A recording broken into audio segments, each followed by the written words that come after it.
because like I don't like seriously, it and like it hurts my who, feelings and who's I who's want to the feel. guest?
What up, y'all? What up? What up? Back again. Man, fam. So, oh, shit. I feel like I have to revert back to this simply because it's what got my channel, it's what blew up my channel. As much as I do care about bullshit and flat earth, I did not anticipate that my channel would get a spike in like views and attraction simply off of Dave, Professor Dave shitting on Lord Jamar. But we hear these are cards I was dealt, so I'm gonna play them. So after about January this shit happened? So 2 months, I see I'm a little late though. This was uploaded 8 days ago. Godfrey has uploaded the entire episode with Professor Dave and Lord Jamar's back and forth. And apparently from the comments, it looks like some people are saying it got worse. So without further ado, let's see what happens after Professor Dave got kicked off, because I know everybody wanted to know. That's that you want, because you know what I mean? Y'all can stay on with him. I mean, if you want guys, to, it's up to you. I don't study this stuff like you guys. Y'all want to stay on with him? No. Y'all want to stay on with him? No, I invited you here. So what then? You paid a couple tolls. All right, so then that's expensive. I'm done with him. All right, are we done? Like, yeah. All right. Like, get him the fuck out. Wow. Of here. Good Lord. Yo, wow. See, Woo. Bro, that was. Wait, hold on. Can you look up the definition of pseudoscience real quick? Pseudoscience, all right. Yes. Oh, God. The fact that he's trying to claim real science is pseudoscience is insane. Look up, and after that, look up scientific method. Here we go. I got it right here. Know what he's Pseudoscience talking is a term about. used to describe a collection of beliefs, practices, or statements that claim to be scientific but are not in line with the scientific method. The word pseudo means fake or false. Yes, it does. And that's what Jamar propagates. Now it says not in line with the scientific method. Now go and look up what the scientific method is. What is the scientific method? All right. The scientific method is a systematic process for acquiring knowledge through observation, experimentation, and analysis. And that's how Dave arrives to his conclusions, and Jamar go point. What scientific analysis and studies that you've done? For acquiring knowledge through observation, experimentation, and analysis. Observation, all you do is look and then you just assume. You ain't did no experimentation or analysis. You just say whatever's been proven is wrong and you're right. Does it talk about doing things that are repeatable and Yeah, you have to observe, question, hypothesize, experiment, and analyze. They don't say nothing about repeatable, dumbass. Hey, I call him looking shitty too. And if you can't do all of those things, Right. It's just a hypothesis. Right. Just now What? he says there's two different words. But the analysis and experimentation that's been done for the earth is repeatable. Getting water to stick to a ball within the earth's gravitational pull isn't a repeatable experiment. You can repeat it, but it's not going to get the result that you're claiming that it does because you don't understand anything. There's two different. Look up scientific theory. Words for hypothesis and theory. There's hypothesis is theory. there's a scientific definition for hypothesis. Both of them, yeah. A scientific theory is a well-supported explanation of a natural phenomenon that is based on evidence and have been tested and confirmed through observation and experimentation. And what is a hypothesis? That's an educated guess. A hypothesis is a proposed explanation made on the bias of limited evidence as a starting point or further investigation. Hypothesis. So it's like, And we'll look up it's worse than a scientific theory. fact. Now, that's worse than a Is theory. that a thing? But No, it's not. But That's the theories point. and hypotheses are all there to be argued about because that's what they I'm did with telling Einstein. you, Let him, Go ahead. what I'm telling you, wait, let him read A that. scientific fact is an observation that has been confirmed multiple times and is accepted as true by the scientific community. until something changes, I guess. Yeah, But yeah, for the most part. What I'm telling you is that dudes like this come in, and I knew that's exactly what he's gonna do. What's the meaning of weight? What's like all? Listen, You ain't no I'm shit. not a scientist, bro. I'm a common sense person. I told you. I'm not a scientist. I'm a common sense person. So I'm gonna argue somebody that has science and experimentation and facts on their side, and I'm just gonna say common sense. Go fucking figure. Let common sense be common again, okay? Do you feel like you're moving? No, and it's not because, oh, it moves so slow and all this. You can feel when there's an earthquake, right? Why would you compare an earthquake to something moving once a day? Is he serious? You can feel an earthquake. Yeah, no shit. The entire earth is, the fucking plates are moving right underneath your feet. But we're spinning so fucking slow. Why would you feel it? If, like he said, that was a good example when you talk about repeatable experimentation. If you get in a car and it makes and you're doing a 360 burnout, but you're only gonna get one full rotation in a day, you're not gonna feel that shit, dumbass. Oh my God, this nigga here. Oh my fucking God. You need to go, bro. You gotta go. What, Putin? We don't want our kids to die. Bro, go on, man. It's not too What's big up, or Watts? any shit like this, not too massive to feel when there's an earthquake. You could feel the earth moving. It's not too massive to feel an earthquake. My nigga, the fucking earth below your feet is shifting its fucking plates. And it's gonna fucking shake. Obviously, you're gonna feel it. Why are you comparing that to the slow rotation of the earth? Why would you even think that's comparable? You could make a fucking house of cards. like this. There's all kinds of shit. His confidence is gone. Like, are y'all people, like, his confidence is literally, it is deflated like none other. Like, You cannot get up in a helicopter and hover for an hour and come down and be somewhere else. Like, you fucking idiot, you're still within the Earth's atmosphere. But you know what will happen? You could go up into space, and if you're up there long enough, when you come back, you won't be in the same space once you're out of the Earth's atmosphere. Like, he keeps saying this shit and it's like common sense. You don't understand anything that you're speaking on. the ground is not moving, sir.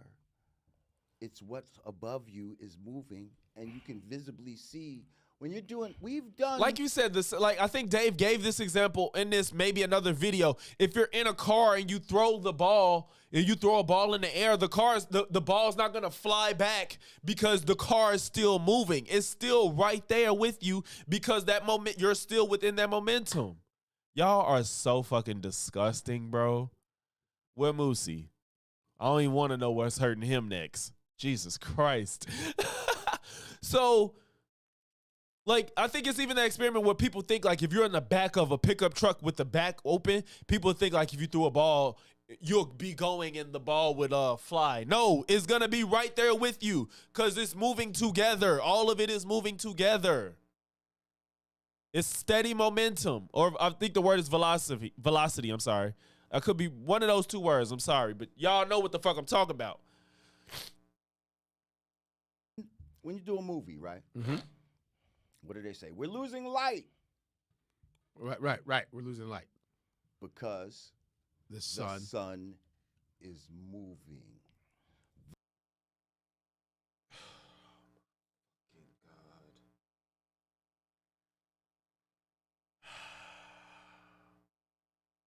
Oh my God.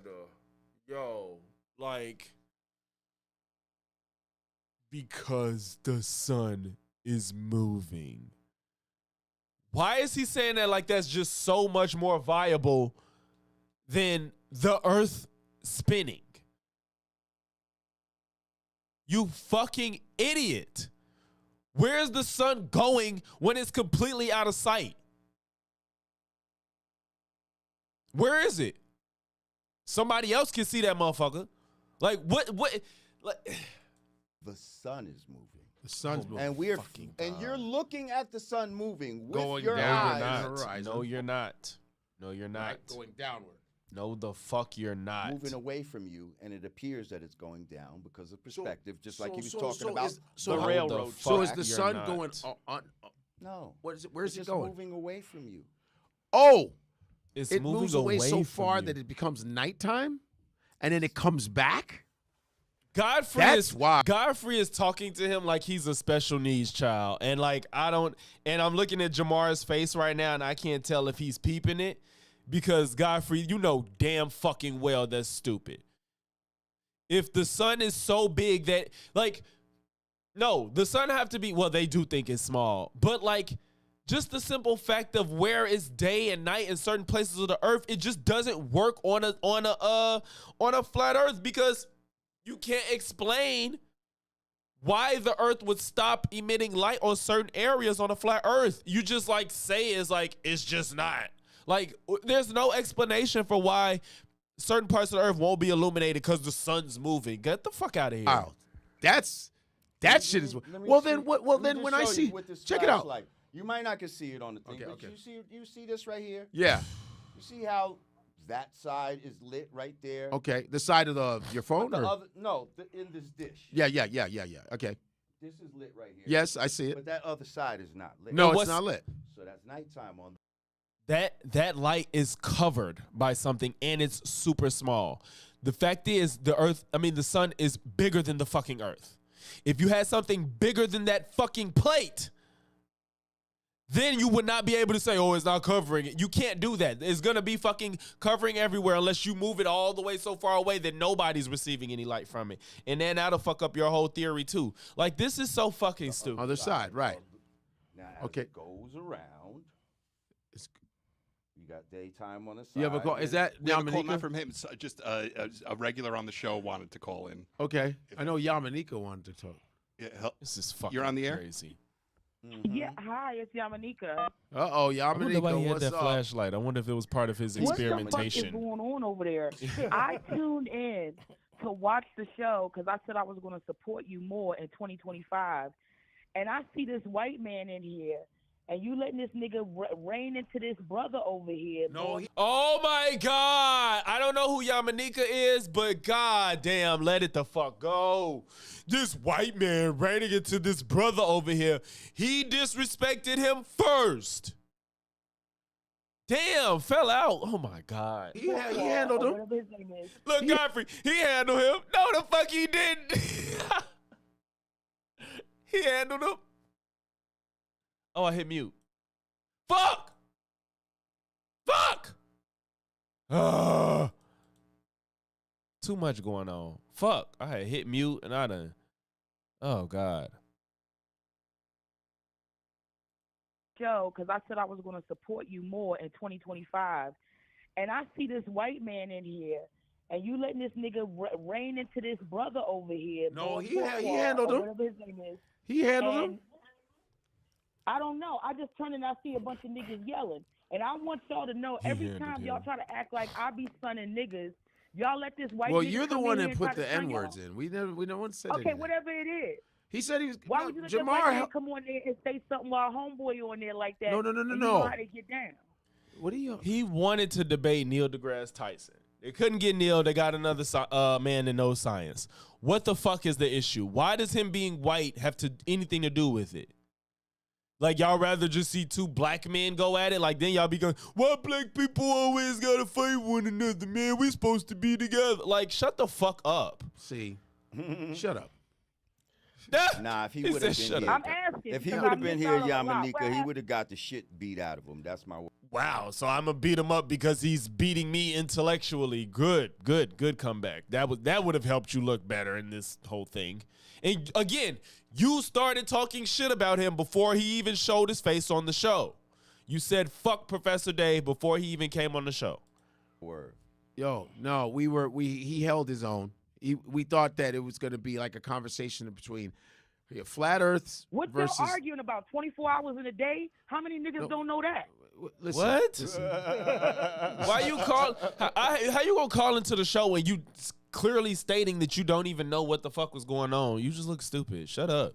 I'm just trying to get to, I missed a lot of it. 1 minute niggas Yeah, I arguing missed a about lot. water, 24 hours in a day, where the sun is. And you niggas need to be focusing on the fact that Donald Trump about to be back in office in like 46 days. You over here defending Lord Jamar, and fucking Jamar supports Trump. You know what I'm saying? Or less.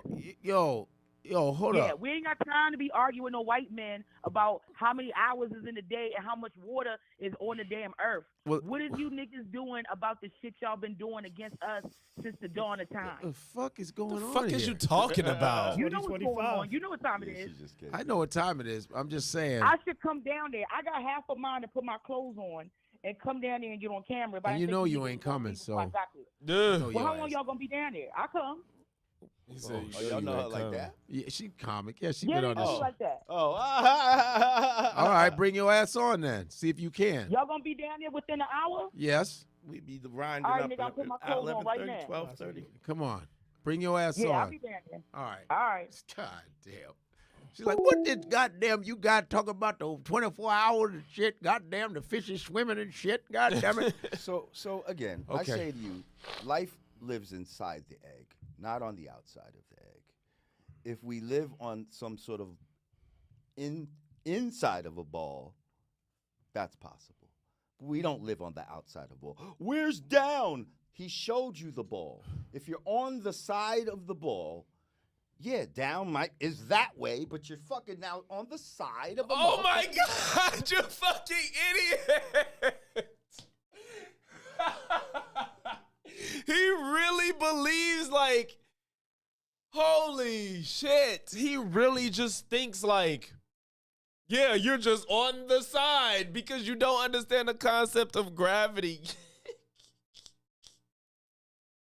Fuck me, Oh, bro. like- Right. Wherever your perspective is, you point downward. That's your down. Well, you're that's up or what he's down. trying to say, that wherever you're at is down. You see what I'm saying? Yes, But that makes the most fucking sense, doesn't it? Do you think people in Australia are floating with their heads attached to the fucking earth? What the hell is wrong with you? Why? Well, you think it's flat, but it doesn't make any sense when you consider time zones and the sun and shit, if you look at a ball, and high and low tides, there has to be a top and flight patterns, bottom, sir. and day and night. So when they say down under Australia, when they say Yes. Antarctica is the South Yeah, Pole, down under. first of all compasses point north. Why do no compasses point south? Because, like, when you were saying, like, there's the. Why would it point south? It needs one orientation for you to orientate yourself. What do you mean? Why don't any of them point south? What the fuck difference would it make? Why would you want a compass that points south and one that points north? Like, you just go where the fuck you trying to go when you orientated yourself one way. You know where to go. Poles. How do you think compasses work if the earth weren't round? North, south, east, and west doesn't really work.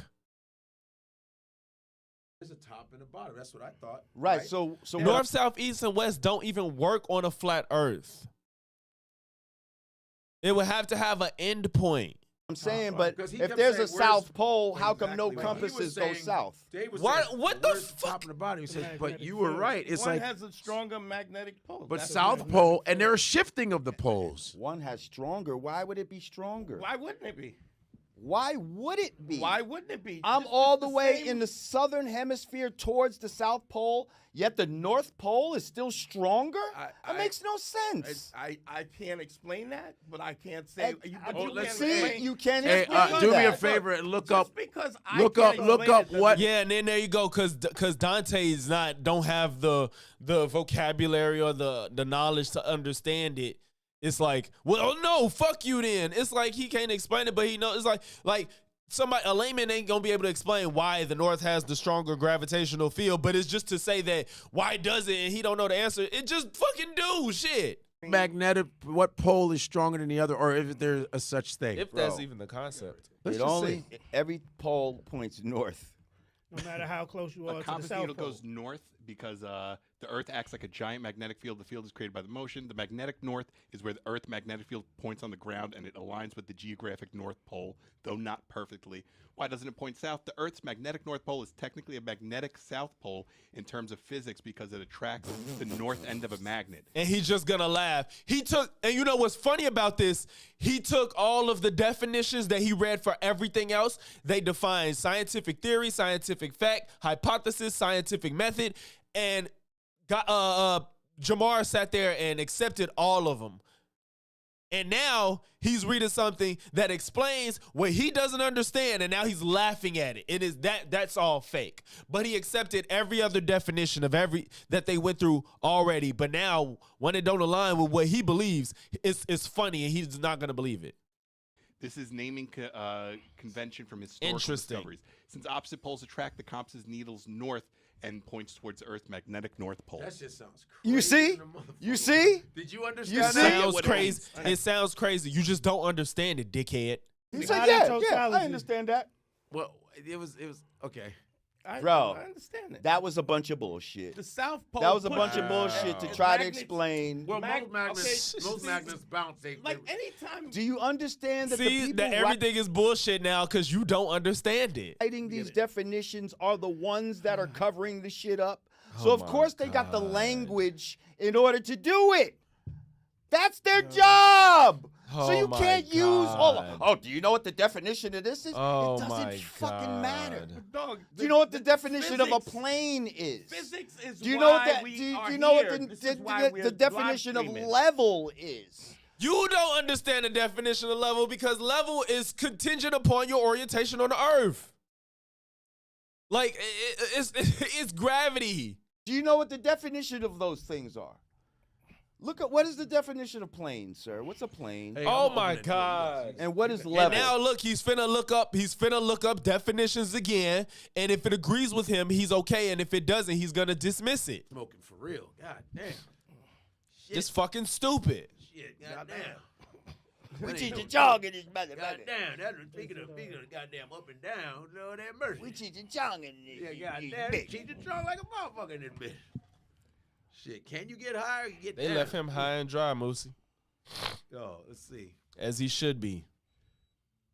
When you said you gonna smack the shit, I said okay, it's about to It was be enough. like, oh hell no. Bro, that's what I'm saying. Like, I wish this nigga was here, bro. What, you want to hit him? Why do you want to hit him? Because he made you look stupid. Like, come on, bro. You was acting like you wanted to debate Neil. Like, it's like, come on. Neil wouldn't have insulted you the way he did, but he said he only insulted you because you was insulting him. And now, once he beat you, yeah, bro, this is the chat. This is the video that blew me up. But Godfrey never posted the whole thing, and he just did last week. So now we get to see what they talked about after they kicked Professor Dave off. This is from January, but it's the fact that Godfrey's like, fuck this, I'm finna upload that shit because I guess Jamar been talking shit. I might go look and see what he said because Jamar had a video where he addressed them. Oh, he's talking stupid. Nigga, see, you starting out with the disrespect off the back. Like, You disrespected him, bro. Like, what the revisionist history. fuck this nigga. So Godfrey, you a flat earther? What did you think? I mean, I just listen. I don't Man, shut the fuck, Godfrey. Stop, bro. You know the shit ain't flat. listen. And I have no Stop, problem with bro. theories and stuff. I like to listen to everything Stop, bro. because you Stop. know I was Okay, taught a that the earth was plane- round still in my head. Who gives a But- fuck what a plane is? When you plane- know how we You like me. The you know how definition of plane. It doesn't plane, matter. P-L-A-N-E? Yeah, just P-L-A-N-E. A flat surface on which a straight line joining any 2 points on it would wholly lie. Okay. Relevance? Perpendicular. Straight plane, Relevance? flat surface. Okay. Relevance? An air plane. An air An on- airplane. Get the fuck out of here.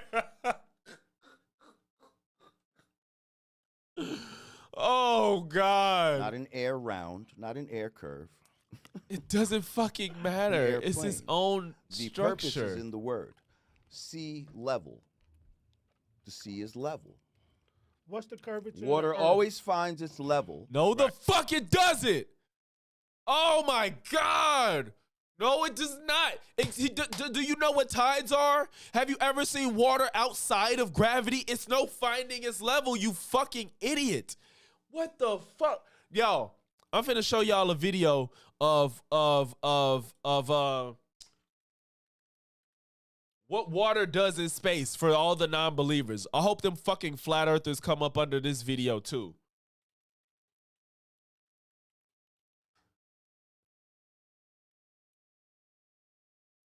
I hope these fucking flat earthers come and see this fucking video.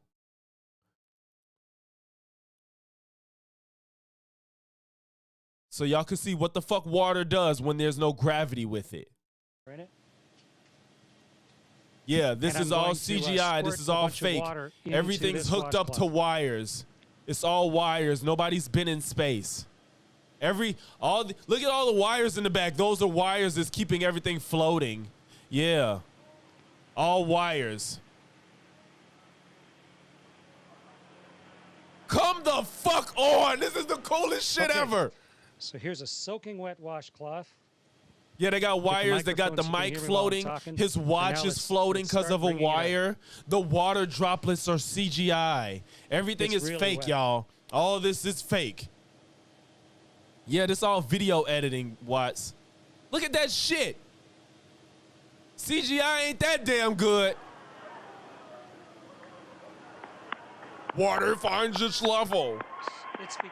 Water finds its level. The water is surrounding his hand like a glove. It brings out of the cloth into my hands. And if I let go of the cloth carefully, the water sort of has it stick to my hand. Okay, so the experiment worked beautifully. And the answer to the question Look at his watch. The water squeezes out of the cloth. And look then at his because watch. of the surface tension of the water, cool as shit, bro. It actually runs along the surface of the cloth and then up into my hand, almost like you had Jello on your hands or gel on your hand, and it'll just stay there. They got wires on the watch.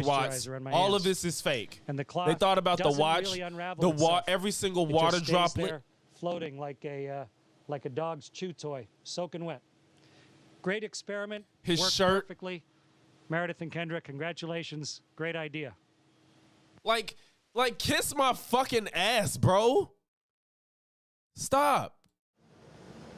Hello, I'm Sunny Williams. I'm up here on the International Space Station.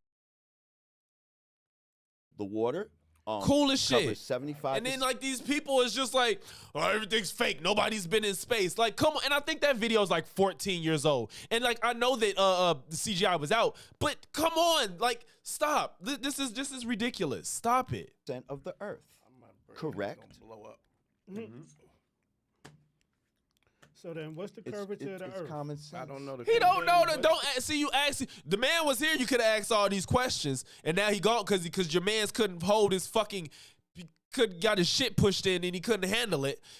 Don't ask Dante what's the curvature of the Earth now. This is fucking stupid. You just feel bad for Jamar too. They talk about the It's curvature supposed to be per 8 inches per square mile. No, of per mile squared. And now I learned visible that. Curvature. You should have Even visible. though it's be still able wrong. to visibly see. No, you should not. Curvature from whatever point you're at. No, you should not. You should be able to feel curvature at some point. You should be able to see the curvature depending upon the distance. But distance that everything you're. is always a horizon.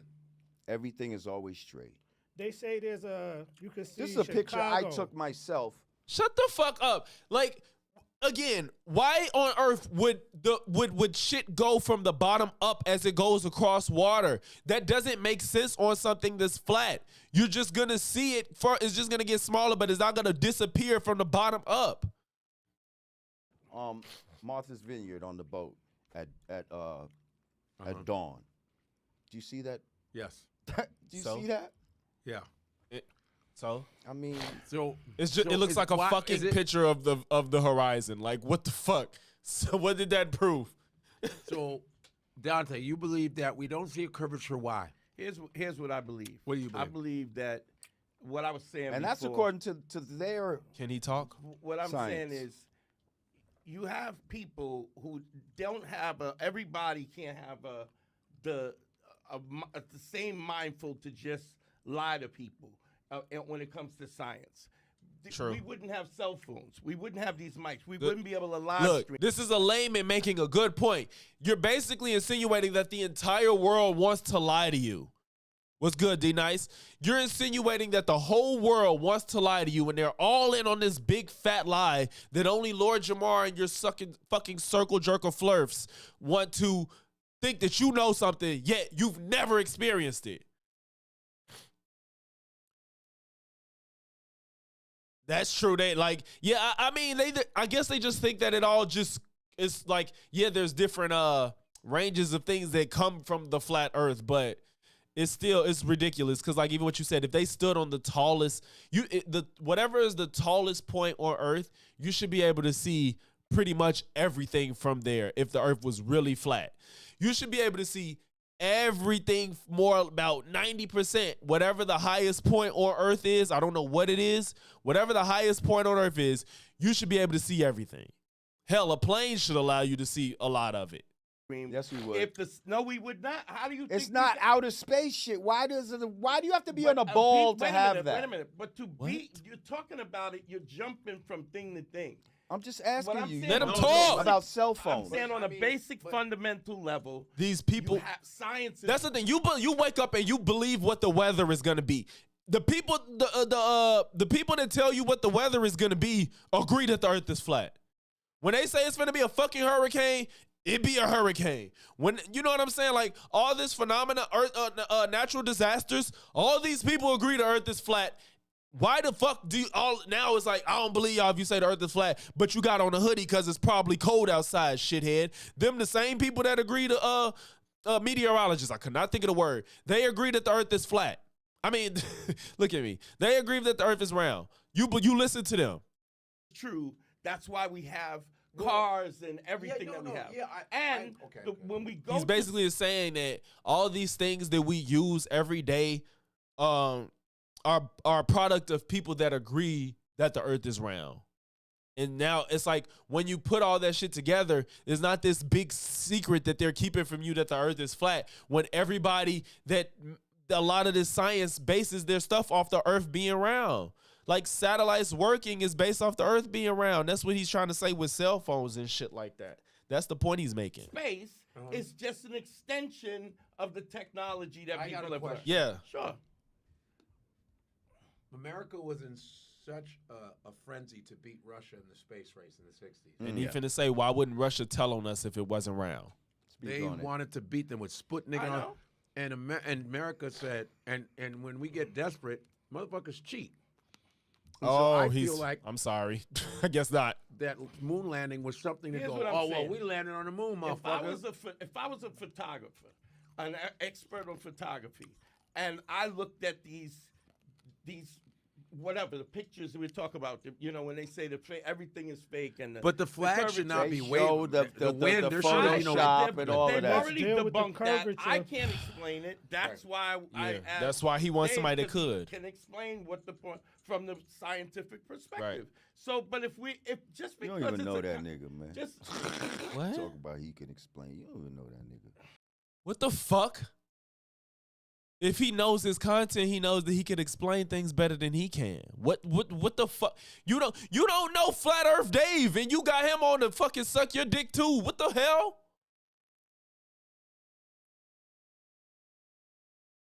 Yeah, that's true, Tron, and that's exactly how you know that Godfrey is like lying right now, because I don't think Godfrey really thinks the earth is flat. He just don't want to make Jamar look stupid. He don't want him to sit on this island alone.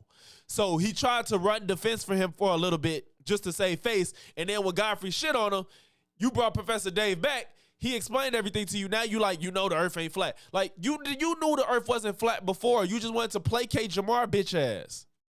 all right.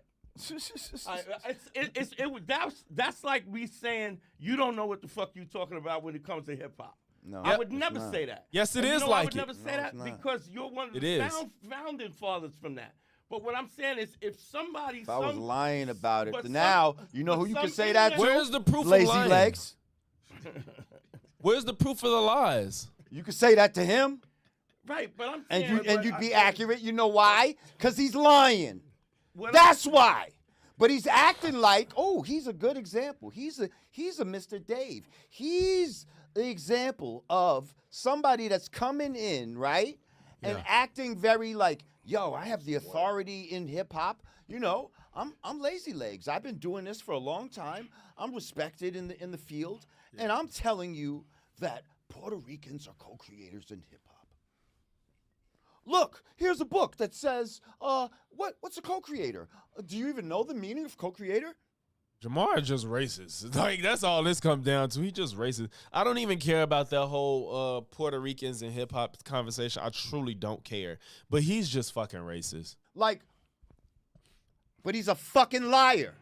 So it doesn't matter that he assumes to have some authority. He's lying about what he's saying.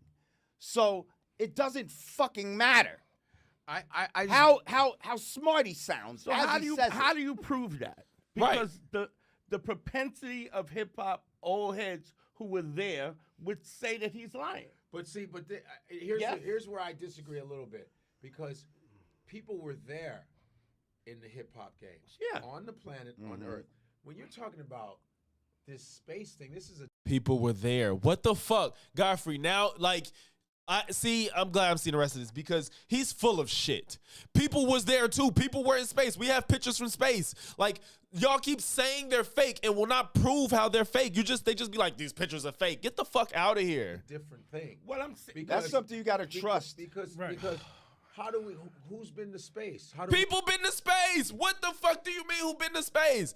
Go on YouTube. I just pulled it up. These niggas is literally got water floating on their hands. We know.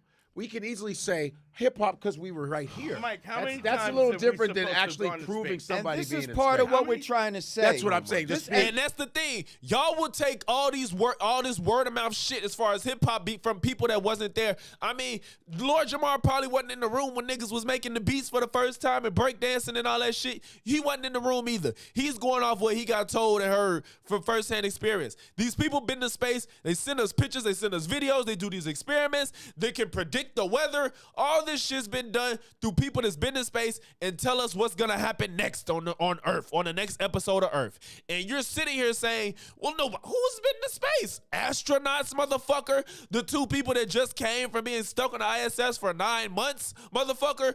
All those people been to space, and their personal experience and the knowledge and what they've done is come back to help us fucking live every day. And y'all still sitting here like, who's been to space? You have it, they have. Same with hip hop. It was people that been in them rooms, and there's people that wasn't, and then they go back and tell what happened.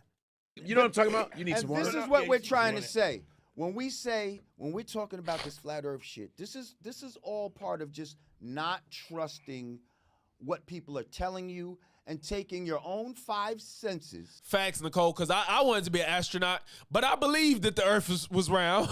Astronaut was definitely on my list when I was growing up. It definitely was.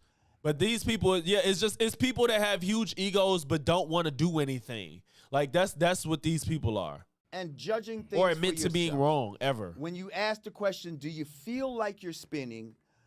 You'll say no. Stop saying. You can say all this other shit you want to say. Oh, it's moving slow. I asked you, do you feel like you're spinning? No.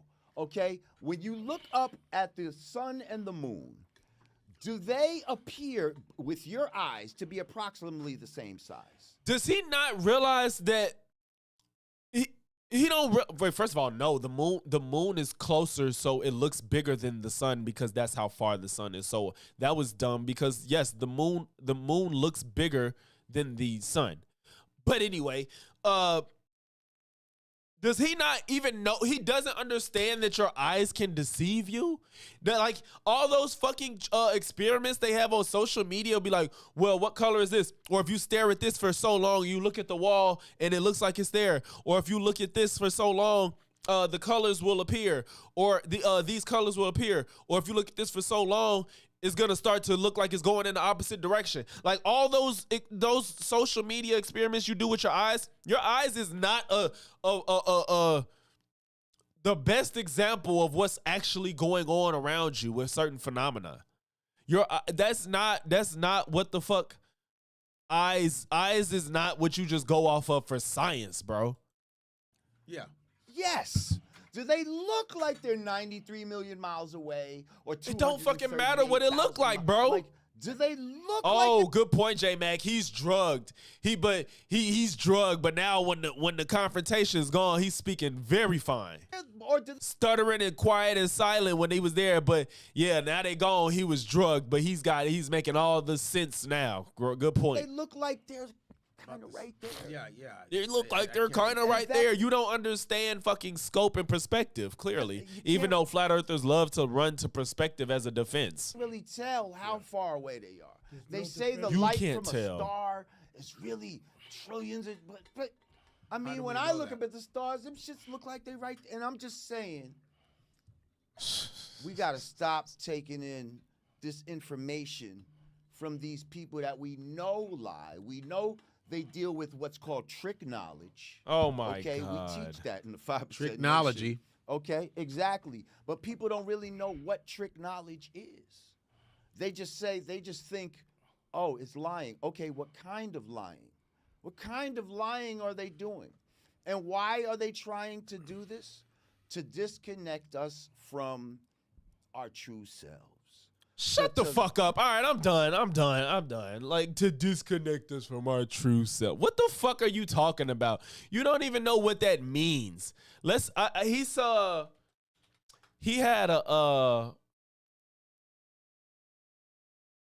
had something I seen. He said that Godfrey and Dante exposed themselves.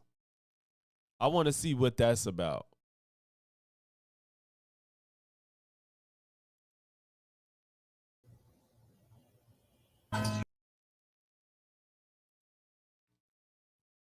Let's see what that's about. Invited us out, and it was a great time, man, to be with the family. You know, this tether stuff is cringe. Yeah, I know some of y'all, who have been on a campaign to let him have a piece of their mind. Now, first, I want to address this whole thing with Lazy Legs and this boxing shit, right? Right. Exposed. I didn't set him up to be exposed. He set himself up to be exposed. Because if you give a nigga a rope, he gonna think he a motherfucking cowboy.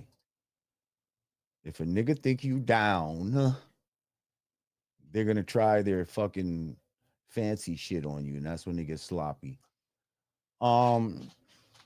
23 L Bugs. What the fuck? Like, Wait. what the crackhead inside of him?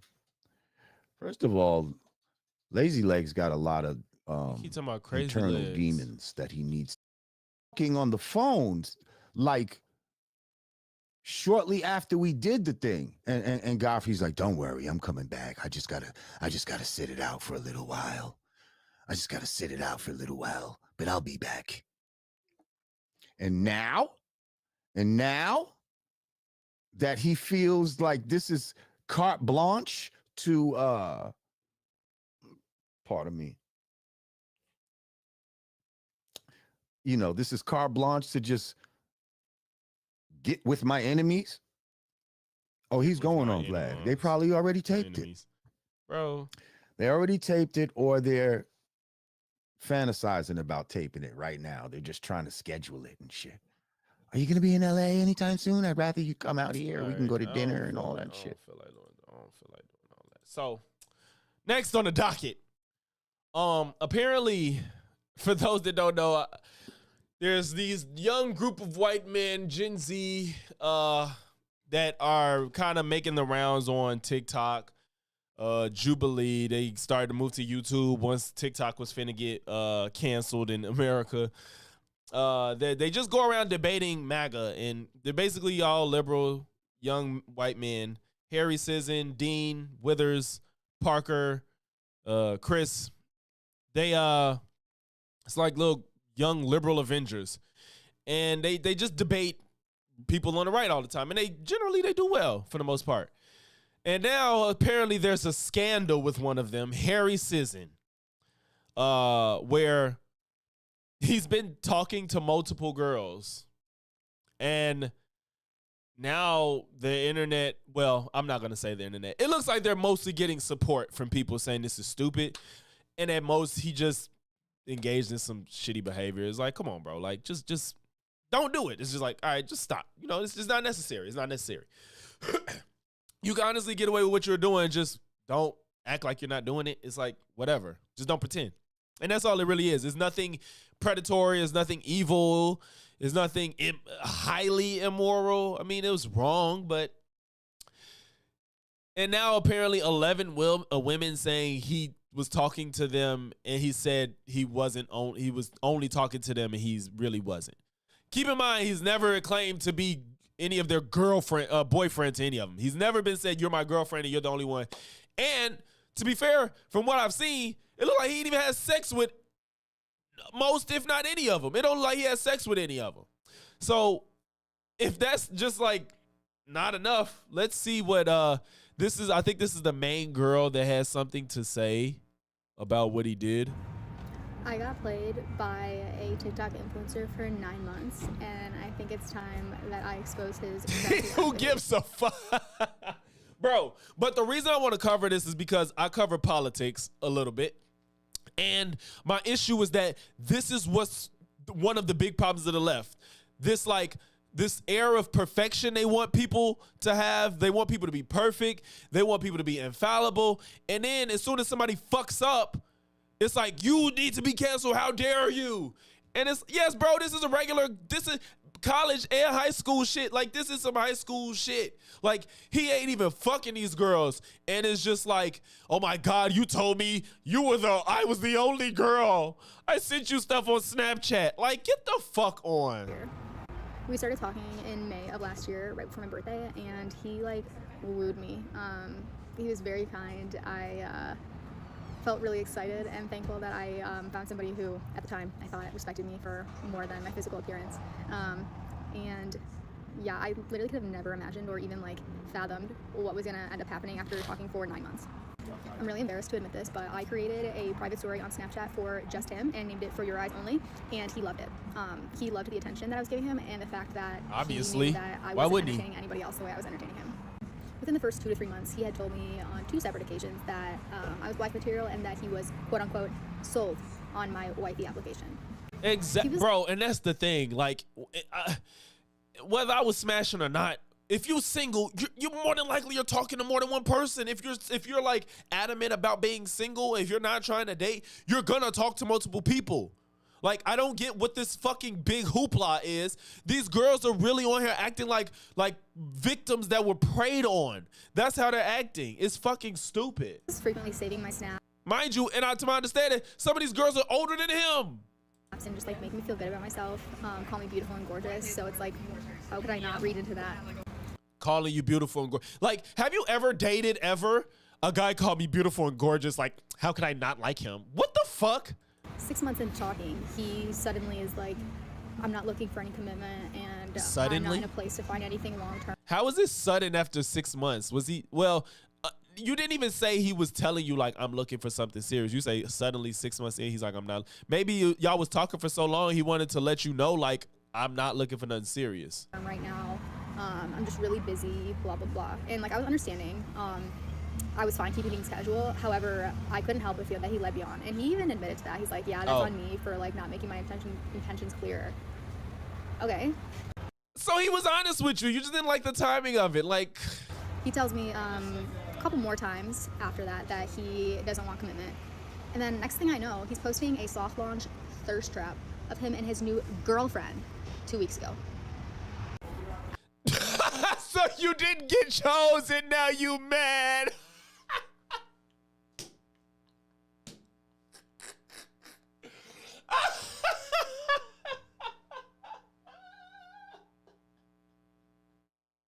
Hey, yo. Nicole, that proves your point. She mid, so she ain't get chosen, so she's mad. He say, they was talking for 6 months. The man say, you know what? I'm not looking for something serious, which is code for, I kind of like this other girl, but if that don't work, I can't. this is what happened. He met another girl that he really do like and want to take serious. But if it don't go the way he wants it to, he needs to let her know that I don't want to be with you, but I need to keep you around in case it don't work with this other girl that I really do want to be with. Because she just said, after 6 months, he said he wanted to be serious. Next thing you know, a few months later, he posted a thirst trap with a girlfriend. Girl, you didn't get chose. That's all it is. It's happened to all of us. It happens to niggas too. I done got played like that before too. It happens. I've done it, and I look back and I'm like, that was some shitty ass shit to do. But it's happened to me too. I've been talking to girls, and they like, oh, I want to do this, you know, I'm serious, I like you, but my heart just got broke. Next thing you know, they with another nigga. And I just was looking like the shit face. Yes, that's just what it is. It happens. It fucking happens. And I was younger, so when I got older, I was able to deal with it. That shit happened to me in high school. Like, so if it happened to me in college, I definitely was like, shit happens, man. Y'all out of college age. These people is 23 to 25 and shit. Actually, prior to this, I had found out that he fucked around with somebody else by him going live on TikTok and showing hickeys on his neck. That's how I literally found out that he was fucking around. And so I confronted him about it, right? Like any normal person would do. And he got all defensive and started like gaslighting me. Basically saying that I was like overreacting and all this stuff. And I was like, wait, what made her overreact? And he got all defensive and started like gaslighting me. Basically saying that I was like overreacting and all this stuff. And I was like, you're kidding me, right? Keep in mind, he was well aware of the fact that I was very depressed following a very traumatic car accident that I had been in. And you see what I'm saying? Like, all this victimhood shit. Like, I was depressed because of a car accident. Girl, if you can't talk to nobody then because you got in a car accident, then don't talk to nobody. Because if you're banking on somebody to be like treating you like the fucking Prince Charming because you got in a car accident, get the fuck on. Like, that's not even realistic. Ain't nobody finna be like, she got in a car accident, I can't make sure I can't ever do anything wrong because she got in a car accident. Everybody else got their own shit going on in their life, shorty. And I'm sorry you got in a car accident, but to act like that got something to do with him, get the fuck out of here. And yes, there's a bunch of girls he's been doing this to, I guess, but he never claimed that any of them were his girlfriends. He was just talking to them on Snapchat and shit. And they were never exclusive, and he's never said they were exclusive. And now it's like, this guy did this to me. he still took advantage of my sadness. He took advantage of my sadness. Oh my God. So everything he did was taking advantage of the fact that you got in a car accident. It wasn't like, if that didn't happen to you, it wouldn't have happened. You think if you didn't get in a car accident and was depressed, he wouldn't have done this? Come on, bro. Mention, but we were mutuals on TikTok, mutuals on Instagram. I was his only friend on Facebook, and I have receipts of this, of course. But sounds like she didn't even have this man's phone number. She just said Facebook, TikTok, Instagram, and Snapchat. Or maybe she said Instagram, Snapchat. You ain't got his fucking phone number? You weren't that close, shorty. You want nobody? He's trying to remove me from everything. He demanded. He removed you because you started spazzing on him when he said he ain't want to be serious with you because he knew he had another girl coming. Shorty, it happens. You are 20-something years old. You will be okay, shorty. Like, stop. You weren't his girlfriend, so what the fuck? That I unsave everything on Snapchat because he had a new girlfriend and it was like out of respect for her. Bro. Damn it. What? Some niggas won't even say nothing. They'll keep your shit. And he got rid of your ass because he had a girlfriend and he said, out of respect, I need to separate myself from you. Some people wouldn't even go that far. They'll just be like, I got a girlfriend, but I'm still finna look at your pictures, shit, like whatever. He was separating himself from you because he got a girl. That's respectful. Sorry, you did not get chose, shorty. Like, it's just, it happens. It fucking happens. You don't know the first thing about respecting women. Jump to last night, I find out that he was leading somebody else on at the same time he was leading me on. And he cut all y'all off. Was shook. I DM'd her because I saw a comment she left on his backup account, I guess is what you could call it. And she was like, oh my God, I think we went through the same thing. And I was like, no freaking way, girl, spill. And so, long story short, we talked literally probably 6-7 hours last night. exposing everything. Early on in the conversation, she tells me that he had told her in December that he had no roster. What the fuck do you call me? You're talking to me for 7 months at that point, and you're gonna say that you have no roster. I see. She shared. So I'm guessing he broke it off with this girl in December. And I'm guessing recently he came out with a girlfriend. December, January, February. That's 3 months. We finna be in April, so like almost 4 months. And 4 months later, he has a girlfriend, and you're upset that you didn't get chose when it sounds like he was easing up off of you since since December.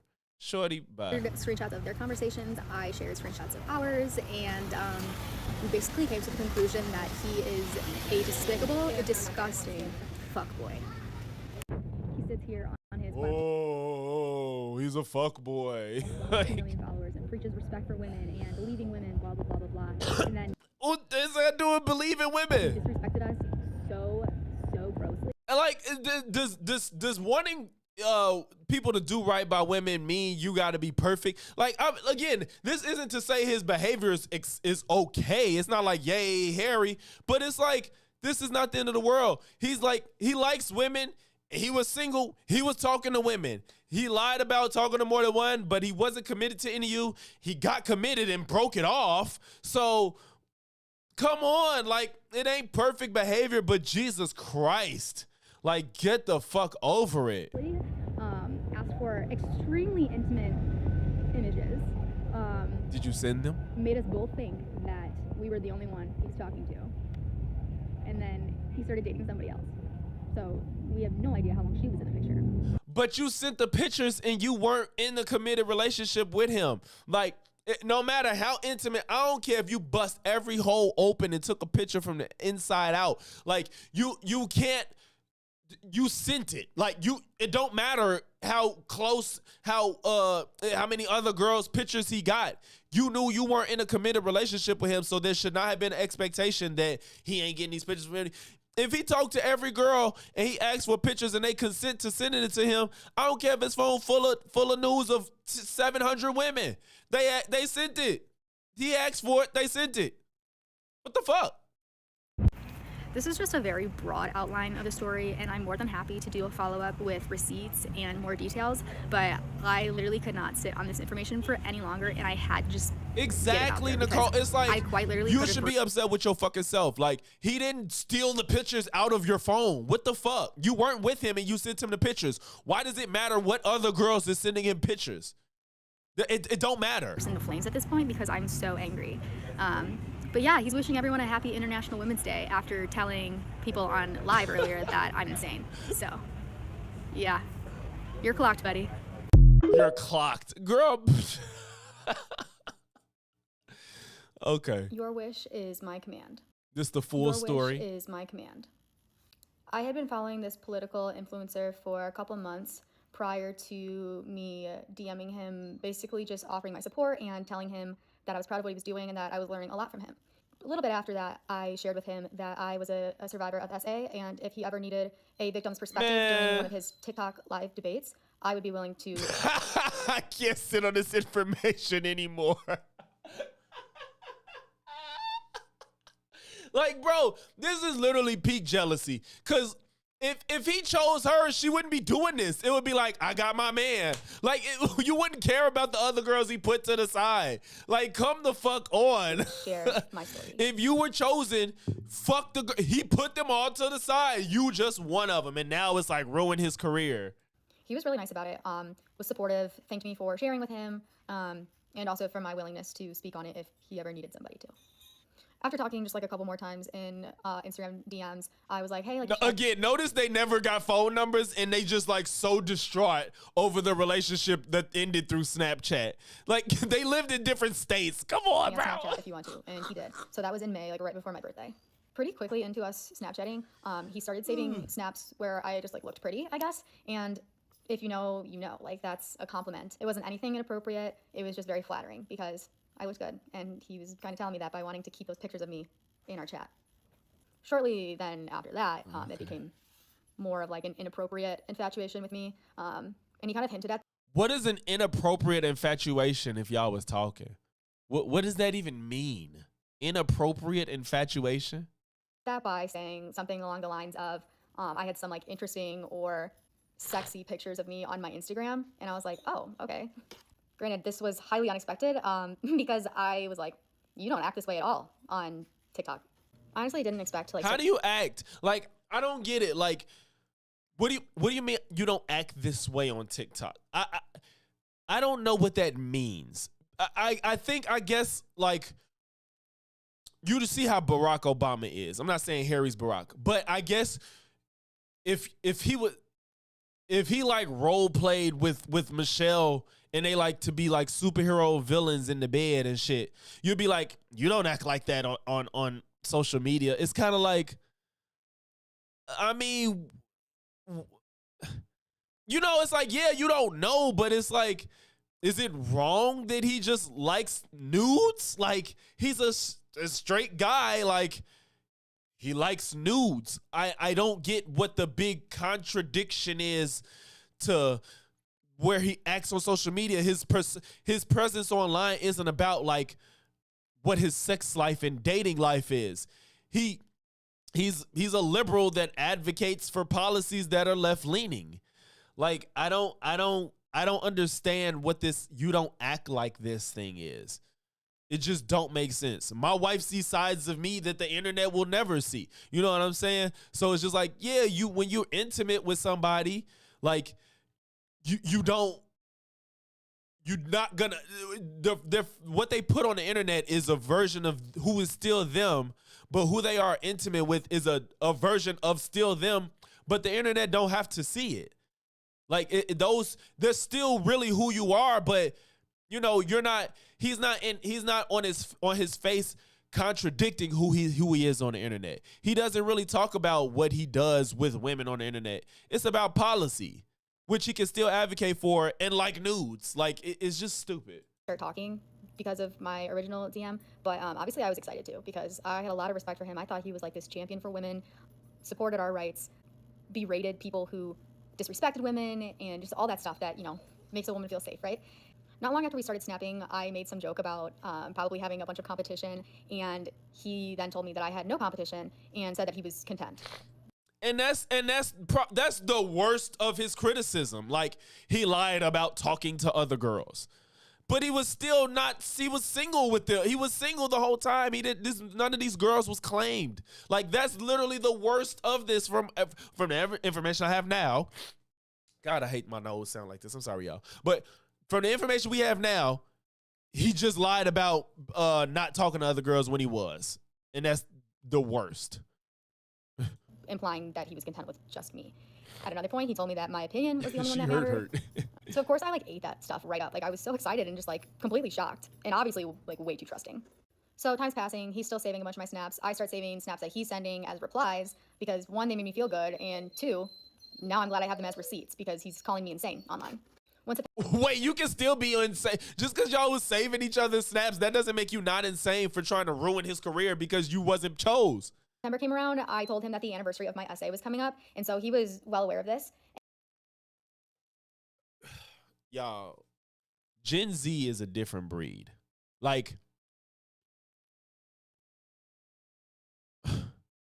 the anniversary of my essay,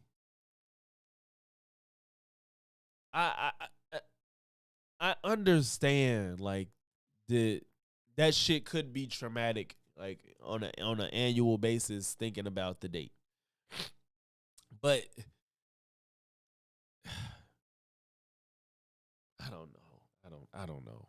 The anniversary of my essay just sounds like some victim Olympic shit.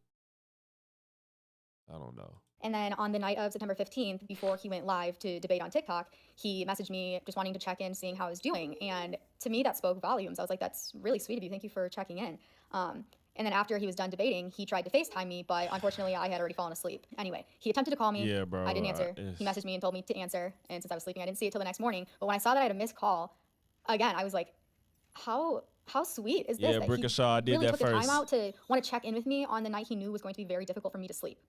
I think that kind of says a lot about how he felt about me. I don't know. Of course, I was holding on to this for a while put it because on her I really just calendar. thought he went above and beyond. And I really just thought he was like this amazing person. It's like, it's not funny. It just seems like they revel in being victims. And I'm not saying that you weren't a victim, but just like the anniversary of my SA was coming up, it just sounds like you're celebrating this, you know what I'm saying? It just sounds like you're celebrating it. And that's just strange to me. I don't know. I don't know. Who saw me as more than my body. But not too long after that, chill the fuck out. It all became even more intensely inappropriate, and just like the things that he was requesting from me, that kind of took me by surprise. But yeah, I kind of just like put up with it because I was like, well, he respects me, right? He respects me for more than the physical attraction. From like late October. And he can still respect you and not choose you. Like come, what? Like, this is what's funny. If you got chose, you wouldn't be doing all of this. I bet you the girlfriend is like, he picked me, shit. Like, I bet you. He dropped all of y'all for her. She probably feel even better. She knows she got a good one because y'all pressed. Onward, he started to pull back just a little bit, and I let it go for a while without saying anything. But then late November, I was like, look, you like rarely snap me anymore. If you don't want to talk, like just communicate that with me. And he said that wasn't the case. And then I had told him, right, him pulling back don't mean he don't want to talk. It just means he got to stay in the right space, the perfect space, to where I can't let you go completely because I don't know what's going to happen in the future with this girl I like. But I can't talk to you as normal as I did because I do have to invest more time into the girl that I do want to be with. Oh, God, Nicole. Oh, my God. Oh, my God. Oh, my God. Stop. Oh, stop. Him that if he was talking to any other women the way he was talking to me, then he needed to unsave my snaps because like I'm not that bitch. And he said that he wasn't talking to other women like that. He wasn't hooking up with anybody because he quote unquote never does that. And I believed him. I literally believed everything he said all the time. And that was very naive of me, I admit. From that conversation, I thought there was this understanding that if he was going to be fucking around or flirting with anybody else, asking for pics from them, he needed to delete mine.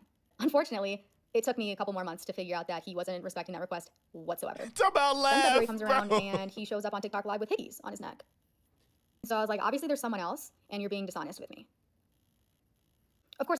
Keep in mind, these two never hooked up in person. Just, she's the hickeys and shit. They've never done anything in person. I had to address this because I was hurt and I had every right to be. Not long after that, he discloses that he's seeing her. And I was like, oh, see, I thought you didn't want commitment. But that's my dad. The next weekend, he posts a thirst trap on TikTok with her. And I was like, all right, got it. In that comment section. So the picture got posted after you was already informed that he was in a relationship. and then you lose it. Then you fucking lose it because he put her out there. Oh, my God. I saw another woman say something regarding the fact that they had been talking a month prior. And I was like, wait a second. I need to know if this is legit. So I DM'd her. It took all of like... You DM'd the girlfriend? They had been talking. You don't own this nigga. Are you kidding me, bro? Woman say something regarding the fact that they had been talking a month prior. And I was like, wait a second. I need to know if this is legit. So I DM'd her. It took all of like 1 minute for her to realize that we literally got played by the same guy. And I can't even tell you. Oh, maybe that's not the girlfriend. That went through my body that entire night. A couple days later, boom, I get a DM from another woman saying that she and her friend went through something very similar as well. And I was like, holy shit. It's super cringe. I'm learning so much. Fast forward one more week, and here I am sitting here with knowledge of at least 6 other women who were played by the same guy in the same time period. I'm just disgusted, bro. I have genuinely never been more wrong about somebody in my entire life. For 9 months, I thought that he was this amazing person. I respected him. I thought he respected me. I thought that the person he showed online was the person he truly was, and I was proven so horrible. What did he show online about his dating life? So when I started speaking about this publicly, his only response has been to say that I'm insane. You he wants to take are. away my credibility before more people find out about this. All I have to say to that is there are some very strong women that I am aligned with and share experiences with, and we're not going to stand for some dude getting away with icky behavior. Icky. You can't sit there. You see, the worst you could think of is icky. And pretend. Because that was the most appropriate framing of this whole thing you've gotten. It's icky. that you care about women and respecting them, and then you berate people for disrespecting women, and then you're doing the same thing behind the scenes. I mean, I think there's a big scale between like advocating for women to have autonomy over their body and like telling girls that you're only talking to them, and you're telling them you're only talking to them, but you're also telling them you don't want a relationship with them, and you really talking to other people. Like I don't think they contradict one another. He's not advocating that.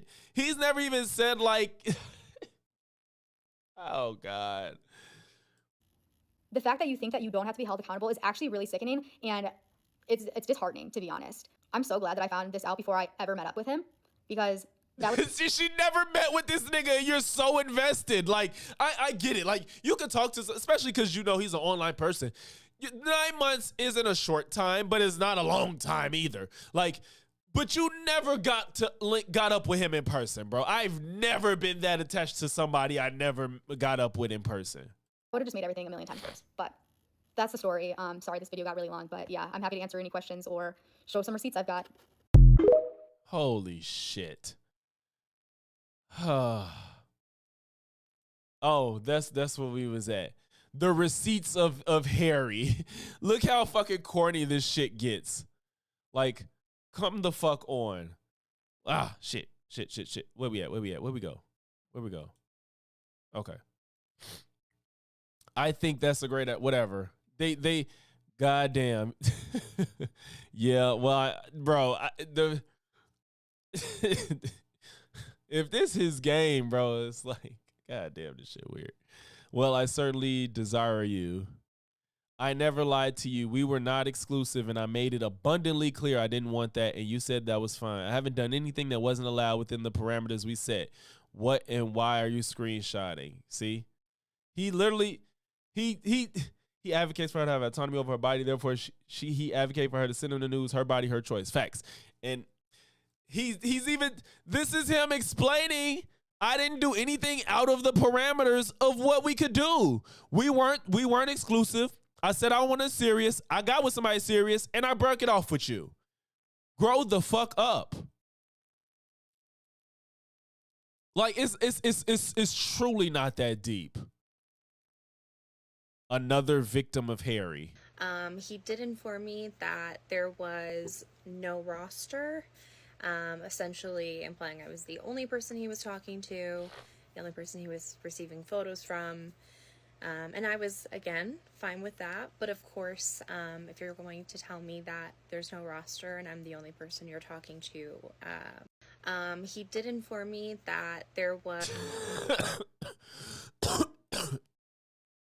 Oh, this part.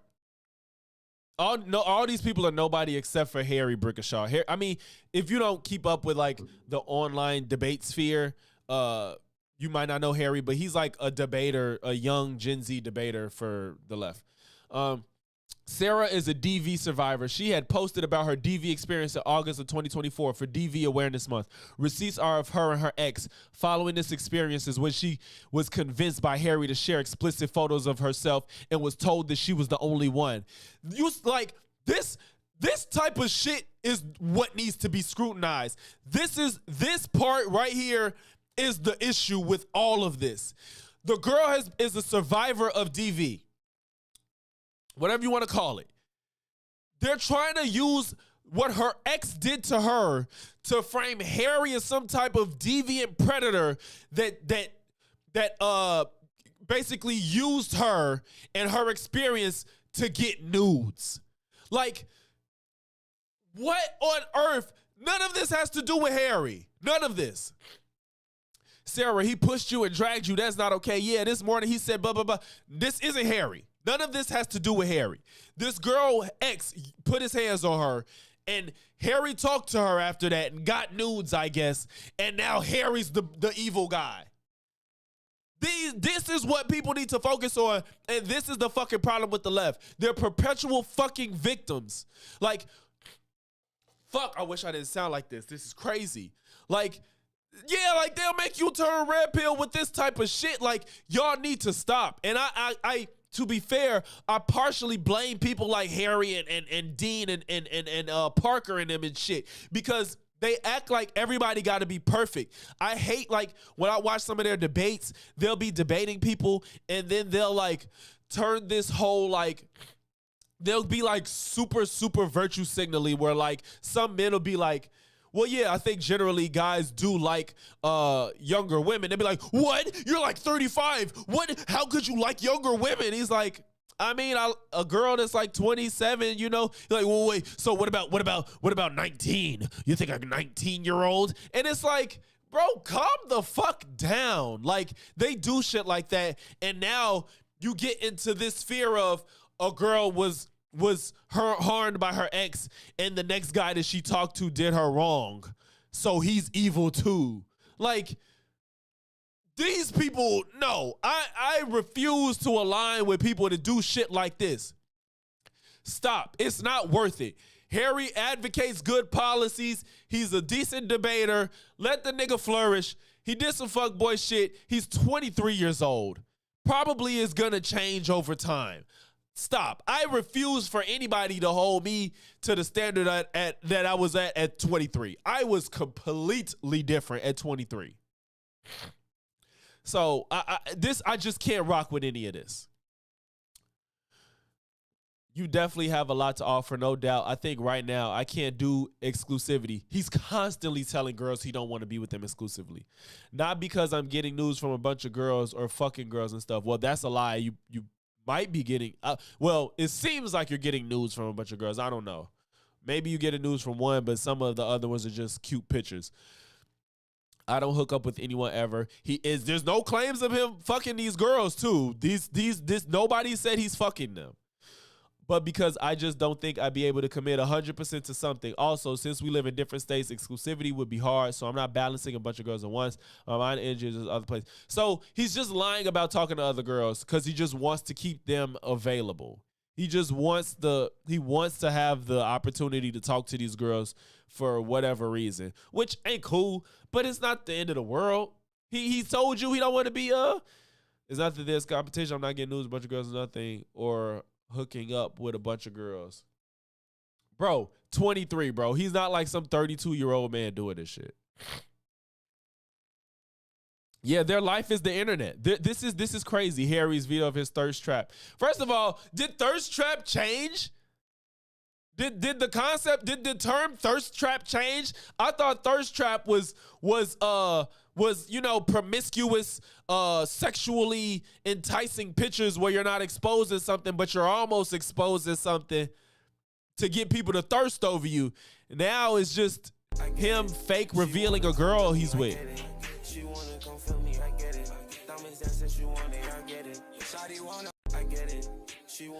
So the nigga happy he got him a girl. Leave him the fuck alone. Yo, I fucking hate Gen Z, bro. He said, ew.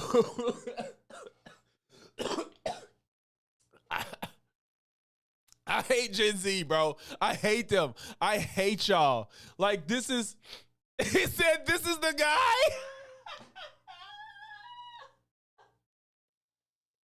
Yes. Yes.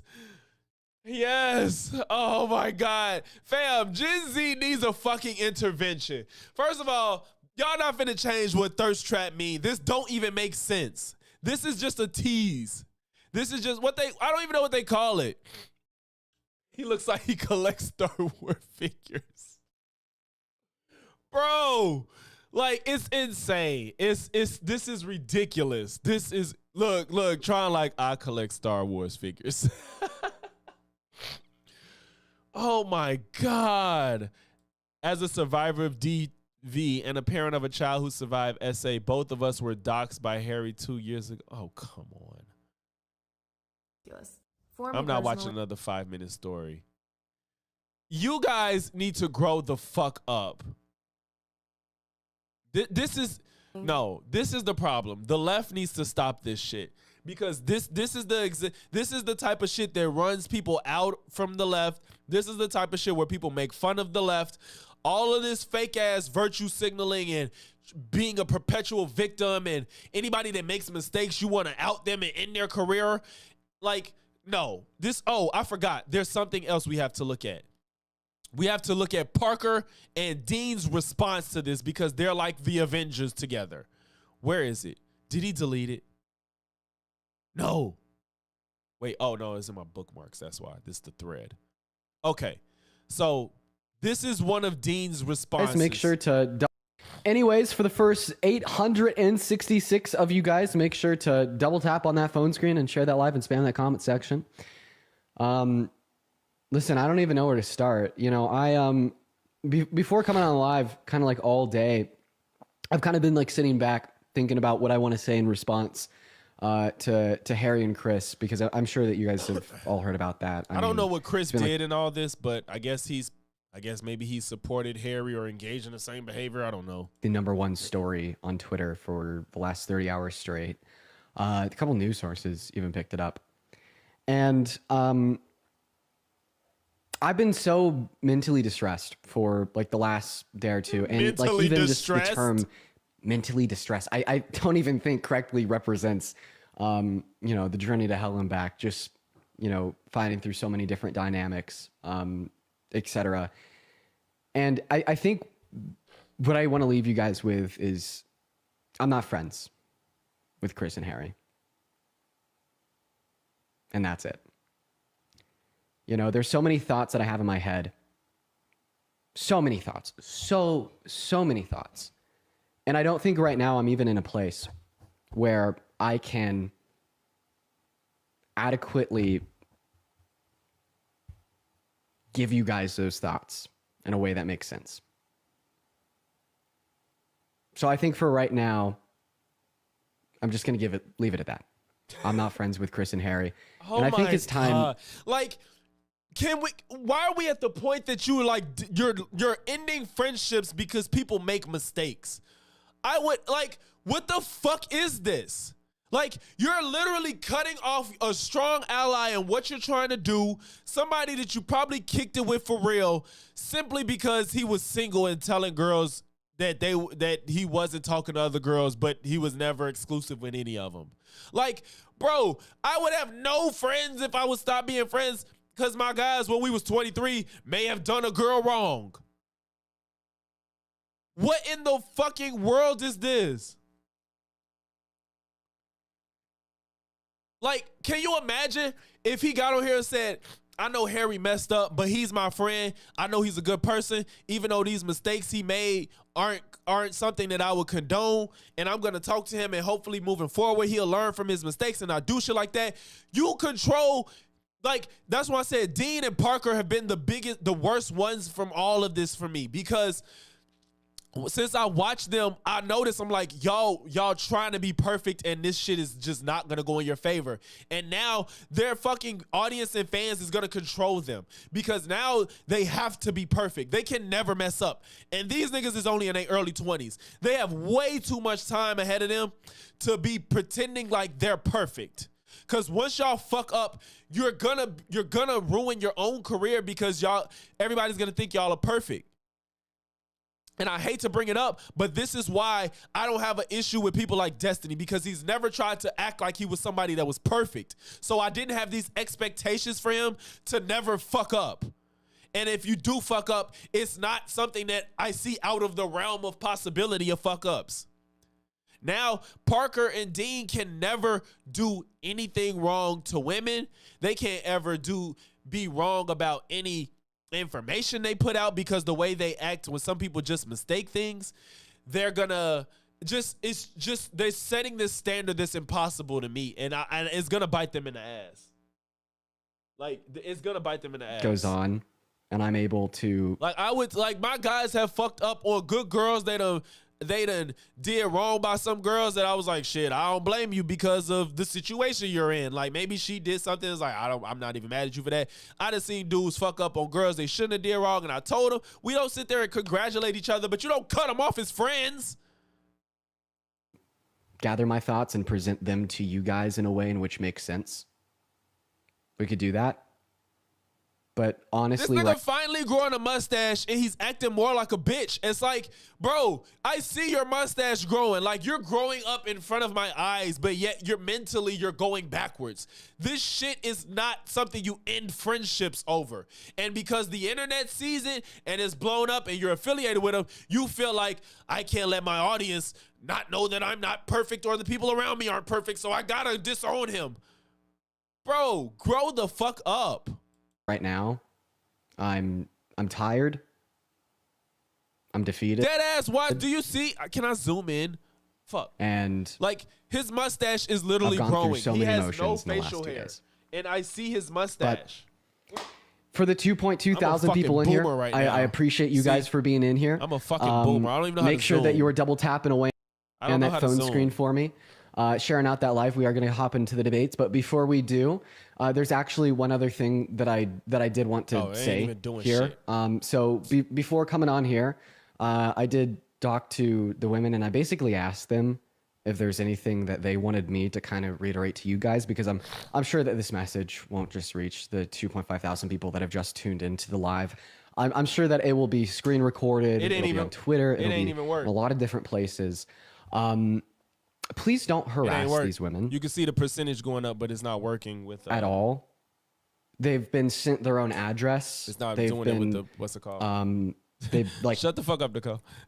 It is absolutely disgusting. Yeah, you can see the mustache hair. Dean is growing up right before our eyes, and he's acting like this. Yeah, Dean. Dean was on. He did like the whole macho man thing, selling courses. Yes, and it's like, to be fair though, it was before he got onto this wave. So they look at that change as I guess a permanent one. But the difference is Harry was in the midst of his political arc, and now all of a sudden he's like kind of lying to women, and now it's like, oh, you're contradicting who you are, so now we can't be friends. It's like, bro, he's never portrayed himself to be perfect, because that's all I'm getting from this. Like, this is some normal male shit. Is it okay? No, but it ain't like disown him. Like, you absolutely. And what's fucked up is people on the right are more accepting of what Harry did than the left. And that's the problem. Y'all want to pretend to be perfect, and all it's going to do is bite us in the ass at the end of the day. It makes the right look more appealing to people that don't really delve deep into this shit. It makes them look more appealing because normal people understand that people make mistakes. Normal people know that young men kind of do fucked up shit to girls, and I'm not saying it's okay, and I'm not saying that you should, but some things is understandable at a certain age. It's understandable, and you grow and learn from it. You learn from that shit. You don't consciously be like, fuck women, I want to disrespect them, all that shit. It's just some shit that you go through as a man that a lot of people understand. Just gross in so many ways. Yeah, you're right. Like, you changed because of shit you learned. People try to hang the fact that he used to say the N-word over his head, and he's like, I grew from it, I learned from it, and now you're cutting off people from making mistakes. And that is what they wanted me to tell you. Somewhat respectable. Don't harass these women. Don't send them their own addresses. And if you claim to be like a fan of mine and you're doing that shit, just know that you're not a fan of mine. Oh my God. See what I'm saying? Like, this standard is impossible for anybody to live up to. He said, if you're a fan of mine and I guess you're single, this is what he did. He was single. He was talking to multiple women. He told the women he wasn't only talking to them. That is the worst of his behavior. And now, if you do that, you're not a fan. You can't, like, this standard is gonna bite them in the ass. I swear to God, you're gonna, like, this is how the Disney cast used to be, and then look how a lot of them grew up. On Disney, you couldn't do shit wrong.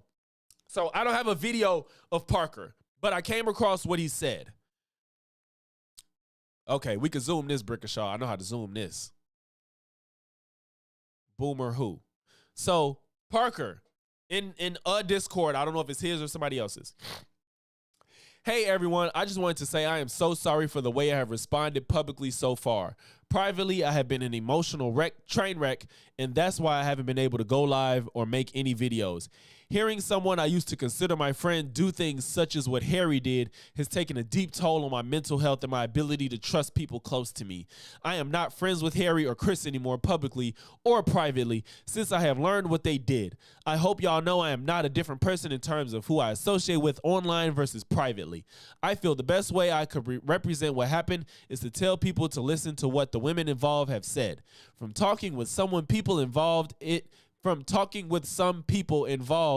has informed me of things I very clearly would never associate with.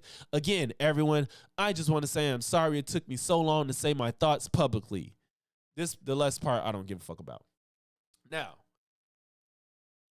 what the fuck does this mean? It means now, yes, this is Parker get a job. Yes, Brickashaw. Now it's just Parker and Dean. They are the best debaters from that circle, in my opinion. But they're also the fucking softest. They do the most lame shit out of all four of them. Harry and Chris, you know what's so fucked up about this? I don't know about y'all that watched any of these guys, if you watched all four of them. When Chris and Harry debate, this is finna be red pill as fuck. I just want y'all to know what I'm finna say is sound red pill as fuck. I like Harry and Chris's energy when they debate more than Parker and Dean. Even though Parker and Dean are probably more informed and better at debating, Harry and Chris was more relatable. They're more aggressive, and they felt more masculine when they argue. They don't tolerate as much goofy shit when they debate people as Parker and Dean. Parker and Dean, they get all bitchy and shit sometimes, and it be like, this shit is not appealing, bro. It's just not. They're usually factual most of the time. They're not always factual. Sometimes they get shit fucked up. Sometimes they fuck up and try to save face.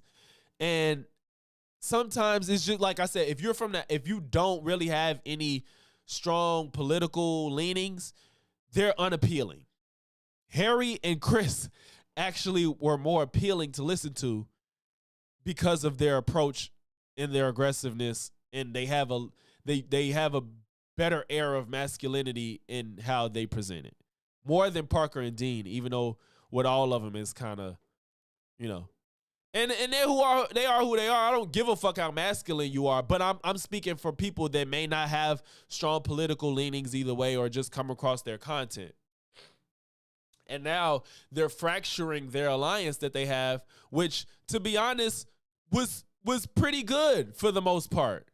And now they're just throwing it away because Harry's a fuck boy. Go fucking figure. This is sad. And they wonder why the left is losing. Because y'all do shit like this. You're trying to excommunicado the few alliances you have. It don't make any fucking sense. But we got other shit to get to. The white boys could wage their war as they see fit. I want to see Dr. Umar and Nick Cannon's interview. Why would God help black people destroy white supremacy just so we can replicate white supremacy? Facts, Brickashaw. Facts. Go back to being who you're supposed to be in the universe. Yeah, I don't know what. I'm so glad I just missed the everything online era. Shit, like in the middle of college is when apps started to be a thing. I remember when I got to college, I still had a sliding phone with a keyboard when I got to college. Hip-hop, cancer, or culture? Black America is under demonic possession. I believe hip-hop has been possessed by a demonic entity. I believe the black church is possessed by a demonic entity. I think snow bunny hoppers are possessed by a demonic entity. I'm serious. God. I hear you. Ain't that Nick Cannon? Don't Nick Cannon almost exclusively date mixed women? I swear it's not about canceling, it's about counseling. And there's so much going on with this individual. I mean, we always have the internet ablaze. Lots of conversations because this gentleman is not just a public figure. He is actually the doctor of clinical psychology, a certified school psychologist, an author, an educator. Would I say a school owner? A school Owner, operator, principal, CEO, CAO, chief academic officer. Boy, the school don't exist yet. You still talking about all these positions in the school ain't built and ain't functioning yet. Shut the hell up. You heard it, and the King Kong of consciousness, the one and only Absolutely. Dr. Umar Yes, Johnson. sir. Man, we keep going. Now, you're known for controversial statements. Yes, sir. And usually, the hip-hop community is rocking with you. Yes. But as of lately, you guys have, the hip-hop community and yourself have come to a crossroad. Yes, sir. On a few issues. Specifically, you know, we've recently celebrated the 50 years of hip-hop. And can we have a white goat? Yes. There's lots and his name is Marshall fucking Mathers, nigga. Go eat a dick. I don't care. Debates within that, but one of the more I don't care prominent arguments, because we've been celebrating all that hip hop has done for our culture, and you've made the statement that hip hop has not done anything for the culture, but has maybe been a detriment to the black culture in many different areas. Would you care to expound on that? And again, I've often heard you say your favorite rapper is Tupac. Tupac. You've often, you know, you're a fan of hip hop, as we know. Absolutely. Grew up in it. But you don't think hip hop is service the black community in the way that it should. In order to properly respond to your question, we have to make sure we understand what culture is. Culture is supposed to be progressive, positive. Culture is supposed to reaffirm the principles and the belief system of a people and a community. No one should ever have to question if a part of the culture is dysfunctional, parasitic, or degenerative. If you even have to question that, then we have to question whether or not the thing we're talking about is still a part of our culture. That's his definition, but I don't think you said two rich fuck niggas talking great. It says the definition of culture is the arts and other manifestations of human intellectual achievement regarded collectively, and the customs, arts, social institution, and achievements of particular nation, people, or other social group. So, I ain't mad at his definition. Somebody's got to be progressive. I don't know if that's necessarily true. Culture supports the people, period. If it does not support the people, it's no longer culture, it's cancer. And so the question is hip hop a part of black culture, or is hip hop a cancer in black culture? I don't think it's that black and white. There can be aspects of any part of culture that can be negative. They're like, I don't think it's, of course, since its inception, it wasn't negative, but it can be, and it was negative. It was not the creation, but early on it had its negative parts. You know what I'm saying? So that's always been there. Could you say it's got worse? Yes, I think it has gotten worse, but that's not all it is. And it's a fair conversation to have. Like, should the parts that's negative about the hip hop culture be expelled from it? That's a conversation that can be had. I ain't mad at that. Wow. More pointedly, Nigga, brother say Nick something. Cannon, if hip hop is black culture, is it possible that gangster rap is a cancer that has metastasized in hip hop to the point where it pretty much controls and dominates its direction? So can we cut out the cancer of gangster rap, or do we have to throw out the baby with the bathwater? Because at this point in history, are the two of them inseparable? Let me go a step further. Hip hop generates $16 billion annually. Performances, streams, merchandise. Are you trying to lead me to believe, not you, but the hip hop community?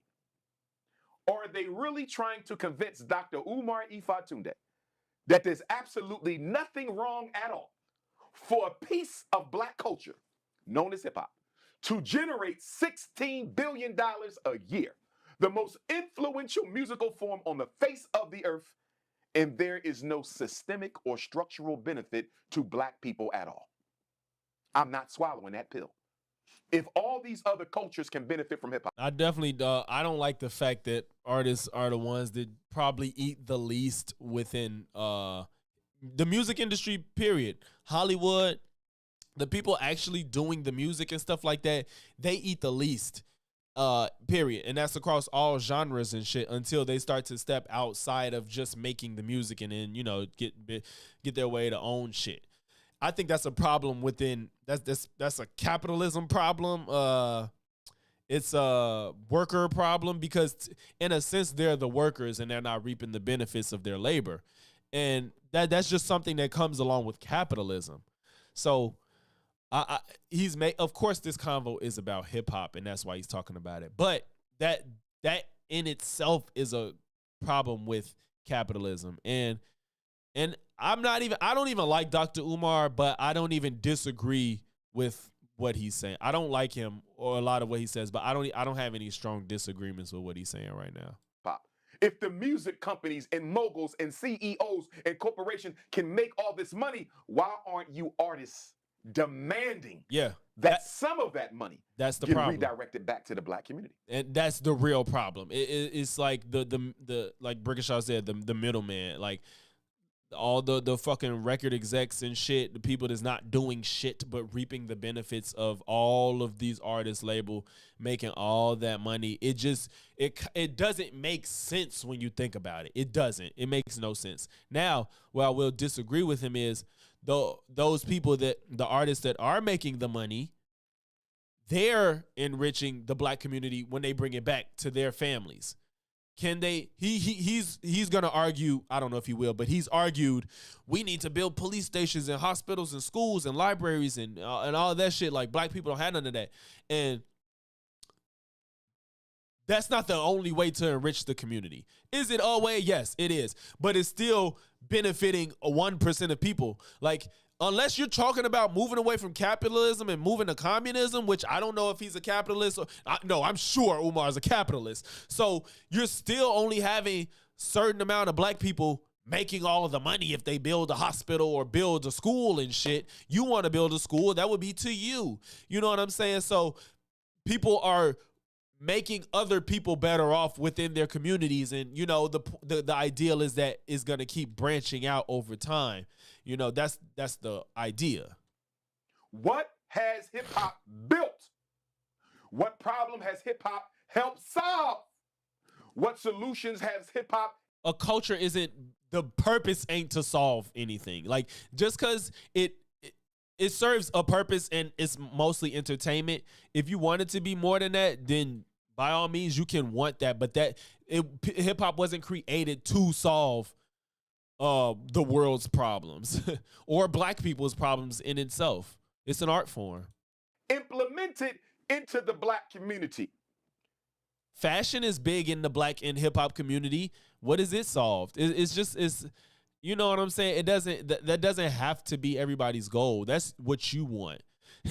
Yeah, it is goofy. That's what you want, Umar. And if you want that, fine, work towards it. You want everybody to be like, I'm finna go out here and make all black people rich. And like, that's not everybody's goal. To take us from where we are to where we need to be. And if you dare say that they don't owe us nothing because they're artists, they're rappers, it's not their job to fight racism, and I say nonsense. Why? See, that's the problem. That's the problem. And I love how he pretends like we're not way better off than we've been ever. That's the issue too. He's still acting like we still in chains, but let him tell it these artists are. Actors who stood up for us. Muhammad Ali, look what he did for us. Dick Gregory. These people wanted to do it, that's all. What are you talking about? That doesn't make it that doesn't mean they're obligated. These people wanted to do that, and there's still a handful out of all artists and athletes. It's still a handful. Like you act like you finna run off a list of 1,000 people. You know what I'm saying? Stood up for us. Muhammad Ali. I already look what said he not did for completely us. wrong. Dick Gregory, Harry Belafonte. We could go on and on. Nina Simone. We could go on and on of black people using their art as a weapon of liberation. Yes, nobody. That's fine, but you're just because people have done it doesn't mean everybody has to do it. That's like they've done it. That doesn't mean everybody has to do it. Period. So nobody's going to tell me that the gangster rapper, the hip hop artist, has no obligation to the black community, especially because, brother Nick, that doesn't logically follow at all. Because you can name artists that were activists or athletes that were activists, that doesn't mean all artists and athletes have to be activists. That doesn't make sense. It's not. Nobody said they can't do it. It's just that everybody doesn't choose to. the content of your music for at least 25 of your 30 years. At least 25 of your 50 years. Half of hip hop history. Our children have been indoctrinated with musical content that sexually objectifies and denigrates black women, that pushes European materialism and conspicuous consumption, that glamorizes, glorifies, and promotes black on black crime, mass incarceration, and that has painted a public image of black men that has helped society, government, police, and white power structure to destroy not only the image, but the lives of black men.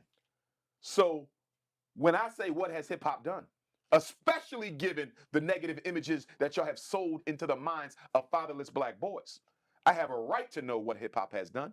But more importantly, I have a right to know what hip hop is going to do. Because, Brother Nick, my biggest issue ain't what they've done. We can't go back. But in celebrating the 50th year of hip hop last year, I ain't heard a single conversation from no one with regard to what should hip hop be doing the next 50 years. Anything that is against the best interests of black people needs to be redeemed or destroyed. Fix hip hop. Make it what it should be, or throw it into the ash can of African history.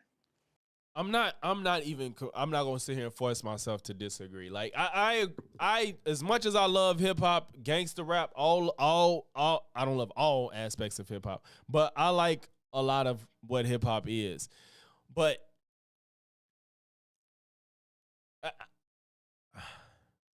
it's just I love my music, and I guess if everybody received it the way I do, I guess it would be okay, but that's not the case because I don't take aspects of hip hop and apply it to real life. Like I could rap about all the gang activity, I could hear it and not think twice about it, all the drugs, all the demeaning of women, and none of it is internalized, and I don't display that behavior in any way, but that's not everybody.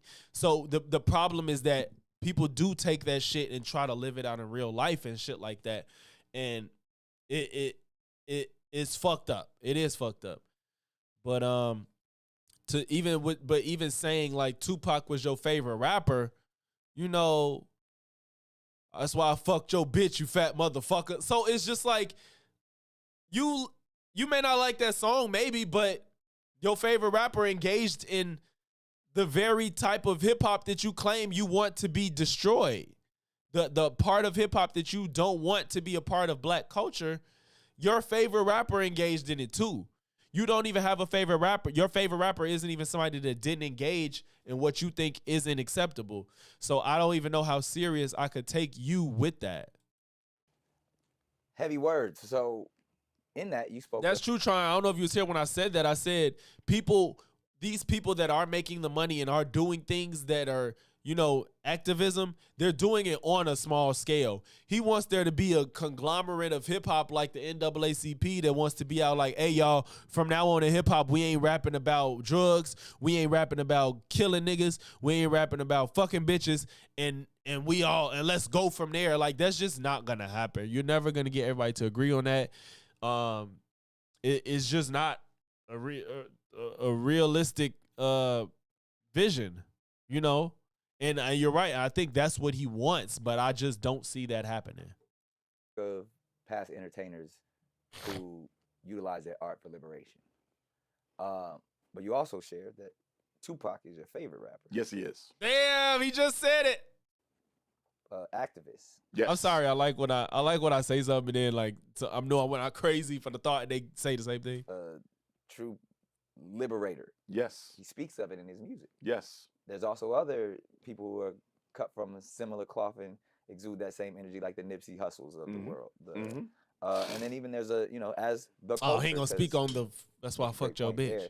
There's so many prominent liberating voices that we've seen that have helped the Black community specifically in their art and what they've put together. Yeah. So we wouldn't have the Tupacs, we wouldn't have the Nipseys, we wouldn't have the Kendricks, we wouldn't have the Chuck D's or the KRS-Ones who have inspired so many movements if it wasn't for the culture. So in the same way that you acknowledge, Nina Simone and Harry Belafonte, we have to acknowledge those individuals that are truly creating movements and pathways for the next generation with those mindsets. Now, I understand you say it's not an even playing field because it absolutely not. Because I don't know too many rappers who have done the kind of things that a Dick Gregory or a Harry Belafonte have done in terms of funding grassroots movements to fight racism head on. Nah, who done that? You see what I'm saying? This is the problem with Umar. He wants everybody to move how he wants them to move. He don't want anybody to do what they can do, what they're capable of, what they love, what their interest is, what they think is beneficial, what they want to do to help Black people, what their form of activism is. He wants you to do what he wants to do. Fuck everything else. I think it was I don't know if it was the Breakfast Club or Joe Budden podcast, one of them interviews, he'd be all over the damn place, where he kept hammering like, what have you done specifically for the Black community? Because we don't have any schools or churches or blah, blah. I mean, schools or police stations or hospitals and blah. It's like, bro, so now it's not just like help Black people and fight racism. It's you have to build a bank. You have to build a school. You have to build a hospital. Bro, you do that shit. That's your footprint for activism. Everybody can't build schools and hospitals to help further the Black community. People are fighting their fights in different ways. You know jiu-jitsu, he know Muay Thai. Y'all fucking fuck it up where y'all fuck it up at, and we all gonna get there. Hopefully, we gonna get there one day. But you can't just dismiss it because it's not what the fuck you like. You do what you want to do, and you help other people do what they want to do. If you really want to help Nipsey get a block of Black businesses. You know what I'm saying? You help Kendrick fucking fund feeding LA. Whatever the hell Kendrick out there doing. Like, stop with this you not doing it my way so it don't matter shit. That shit is like disheartening. There's a few. There's definitely a few. There's They too busy telling me. That too. He's so busy claiming he don't want to take no money from no white people, but you don't care about getting your school up and running. I mean, to be fair, I get that feeling of being able to say it, even though you get donations, you claim you get donations, you don't know the race of any of those people that's giving them to you, that's anonymous. But that's neither here nor there. Like you said, bro, get that fucking school open and then let's see how it functions. You have a lot of shit to say. And you know what's funny about him is he would argue all of the things that he's done for Black folks, and 9 times out of 10, it's on a local level. Most of what he did is probably on a personal, interpersonal relationship. It ain't on no grand scale. Yet you're mad at these rappers because they're not doing the type of activism that you want them to do. Eminem is the GOAT. They ain't got time to do nothing else. He really want to talk about this Eminem because the GOAT shit. There's definitely a few that have put there. It's funny though because I forgot about Nick and Eminem. Well, Eminem ain't go back and forth, but him dissing M, he keep bringing him up. Like you said, maybe not having, but the banners, the Killer Mikes, those individuals. And people like Killer Mike, like you gonna discredit people like Killer Mike? Come on, bro. The Commons of the world, the Black Thought. And I don't want us to deflect from what hip hop has not done systematically to point out individuals who have done something. You see what I'm saying? He wants all of hip hop to be one thing that does what he wants them to do. Everybody want to claim white people do this shit and they don't. Like, it's not true. Not even Jewish people, for all you fucking conspiracy theorists. This is not how people move. Like, Black people, we have our plight, and there's some things most of us can relate to on a certain level. But I'm black, and I do want better for black people. But Umar, I don't agree with almost any of the ways that you go about it. That don't make you better than me. Like what I think will work, what I want to do to help black people is different than what you want to do. And I'm not knocking. I am knocking you, but I'm not saying what you're doing is wrong. I just don't agree with it at all. So you got your thing. These people got their thing. Stop saying that hip hop as a whole got to move and do what I want them to do. Like, bro, stop it, bro. Nobody operates like that. Nobody except immediate families, or small organizations. Hip hop is a genre of music. It's not an organization.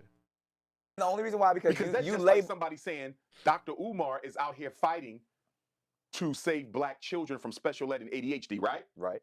But you cannot say black psychology is out here fighting. Indeed. No, Dr. Umar is. And You if see what I'm saying? But nothing works like that. Like I said, no other race or ethnicity moves like that. Nobody. Even people within the same ethnic culture don't do things for the whole culture. Like the stereotype where black people be like, Mexicans, they'll all live together in one house. It'd be 17 of them, and each generation live in one house. Every Mexican don't move like that. So you know what I'm saying? It's just like, I don't know what he think this is. Well, did you follow what I'm saying? Right. So we got to make sure that we don't try to.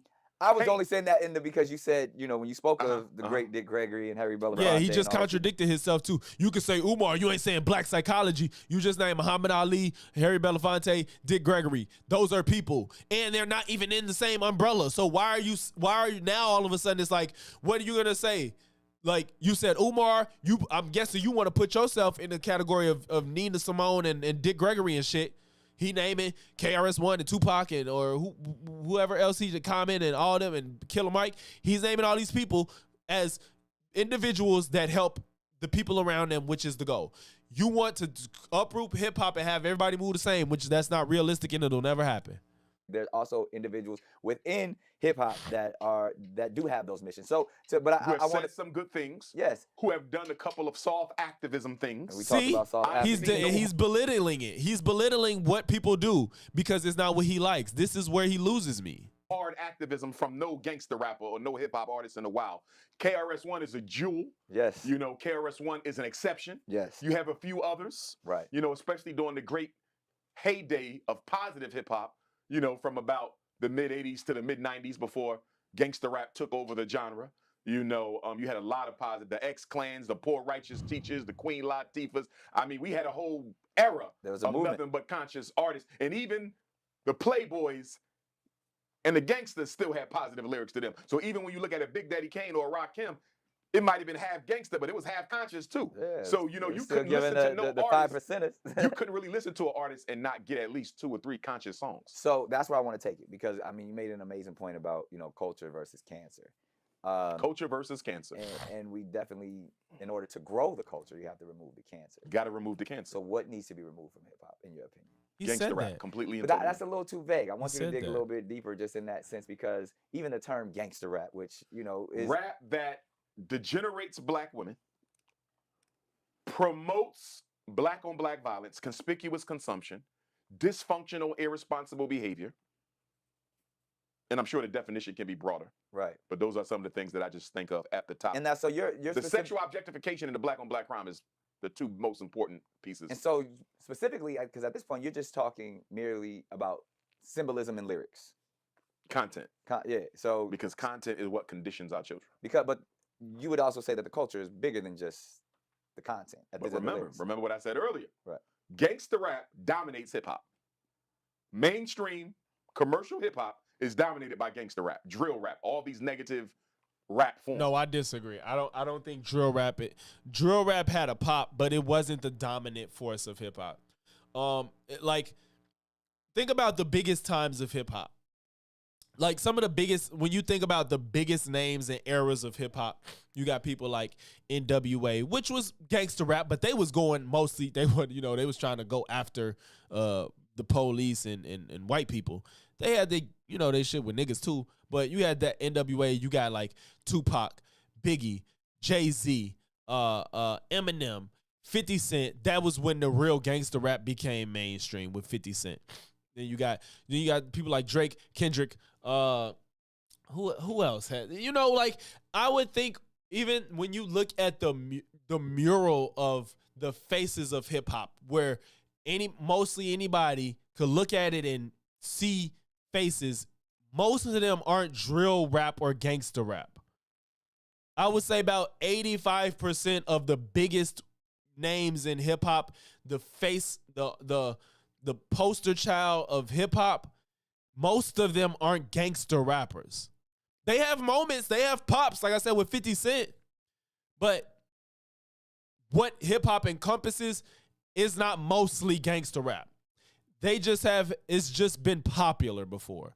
Drill rap isn't the face and the biggest form of hip hop that everybody knows.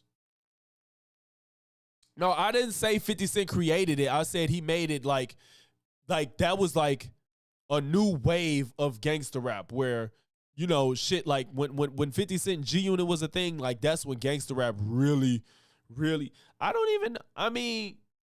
Bone Thugs, I don't know if I even really, really, really consider Bone Thugs gangster rap. I don't know. Yeah, they gangster rap, but it was still different. Like they gangster rap and 50 Cent gangster rap was different. You know what I'm saying? I don't know if I would agree with that. I think that at a point in time, that was the case.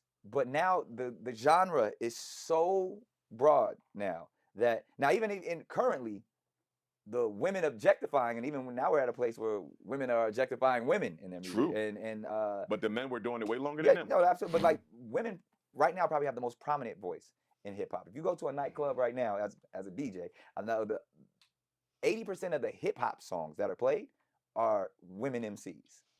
I don't know because the club music, women is dominating the club scene and the lounge scene. Their music is dominant in those areas. Yeah. Too many women MCs who are top 10 sellers. No, right now. That's not the fucking point, Umar. You sound like a fucking outsider. What are you talking about? Probably have the most prominent voice in hip hop. If you go to a nightclub right now as a DJ, I know 80% of the hip hop songs a lot of females' music is dominant in the club scene for real. Women MCs. Unless when they playing old shit, then that's maybe is different. But when they playing more up to date music, it be women. No, because I know too many women MCs who are top 10 sellers. That doesn't matter. You don't have to be a top 10 seller to have a hit song. Now again, because there's levels to it. Obviously, like you have your superstars, which are and a lot of them are that's your Kendricks, your Drakes, and we're just talking currently. Nicki. Like we have the individuals that are the superstars, but then everybody else, you got your Meg Thee Stallions, you got your Glorilla, you got your Nicki Minaj, you got your Cardi B. Yes. These are women in hip hop right now are the most dominant, specifically in the messaging that's perpetuated out there, which is also liberating in itself because it's representing female empowerment. Not if the content is destructive, it ain't liberating. But even with that being said, though, do you or do you not agree that there needs to be a purge within hip hop of gangster rap? I don't know what Nick finna say, but I just don't.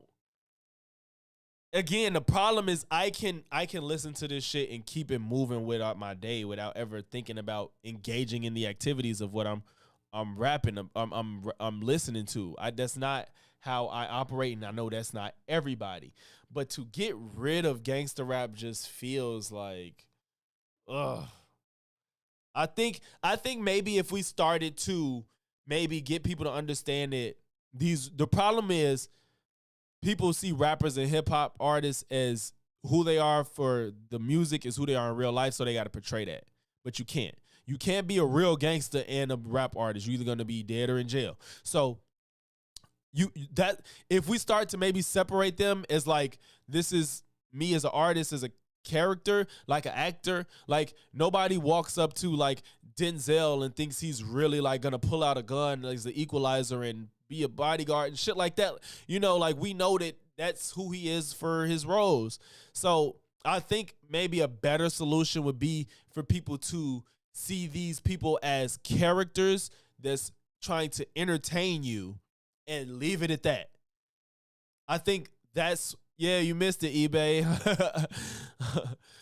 I think it'll be better to separate them as people from their music. That's what has to happen more so than get rid of gangster rap. I think that's a better solution.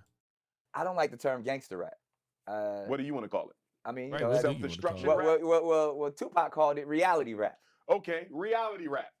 Does there need to be a purge? Look, he like, I don't care what you call it. That's true. It's not about the term. It's about what the message is. That's how I move too. Like, you could call it what the fuck you want, but if we talk about the same thing, then that's what I'm talking about. It don't matter. Because I don't need to be told what I already live. Why not? That's every music. That's every art form. We It's a ain't talking reflection of about our. them. It's a reflection of our society. That's not who we are as a people, though. I don't care what. Well, hip hop doesn't represent black people. Hip hop represents hip hop. And if that's what you own, then that's a problem because every black person doesn't resonate or subscribe to hip hop culture. And that would be your problem, not black people's problem, Umar. Don't assume because everybody black, they're entrenched in hip hop culture. Now, there's something to be said if other people perceive it as such, but people carrying themselves a certain way gives off more information. Because if you're a bigot and prejudiced, then that's just what you are, regardless, no matter what I do. But if people judge me off how I behave and my, and shit like that, then you can't just assume that because people black, they fall into hip hop culture. Society does. Who are we? We cannot lose ourselves in what America is, because America is Sodom and Gomorrah. Who are we? Well, I mean, the music is telling you who we are. And what is that? I mean, it's all the things that you dislike. Absolutely. Purge it. Nick, what the fuck? But Who's in that, that? because that to me, and I know this isn't what you're doing, but it's coming off very Cosby-esque in that sense of when he got on his pedestal and was like, you got to pull up your pants and you got to do this and you got to do that, opposed to saying, here are the things that in which we need to do, where obviously, which I know you do when it comes to education, and getting back into those elements, but just to point the fingers at the young people or the culture, No. and just to say, we got to purge it, we got to... young people, because you got old people in hip-hop still pushing the same narrative. Well, okay. You follow what I'm saying? The energy of culture. You got 50-year-olds still rapping gangster rap. Right. This ain't just no young thing. Well, it's the culture, period. So in that, when you say... the problem is, instead of trying to confront the culture, Brother Nick, we try to make every excuse we can to absolve hip-hop of responsibility for the negative messages that is sent into the black community. It's definitely sent negative messages into the black community. But you don't think on top of the negative messages, it's a $16 billion industry, and the black community don't benefit from it at all. Now, that's the real issue. Yeah, that's the real issue. That is an issue. I don't. It's more than just the black community, but the people that's generating that much money is not seeing half of it. That's the problem. The content and the fact we don't get none of the cash. They're both real issues, and they need to be addressed. But you do, because you also said it's... And I've had rappers take issue with me. And when I said, what has hip-hop done to help, I'm not getting no real answers. Give me an institution, 16 billion. See, he wants it to be what he wants. He does not care about if it actually is helping black people or their communities. See, listen to what he's saying. Done to help, I'm not getting no real answers. I'm not getting no real answers. You're getting real answers. You don't like them.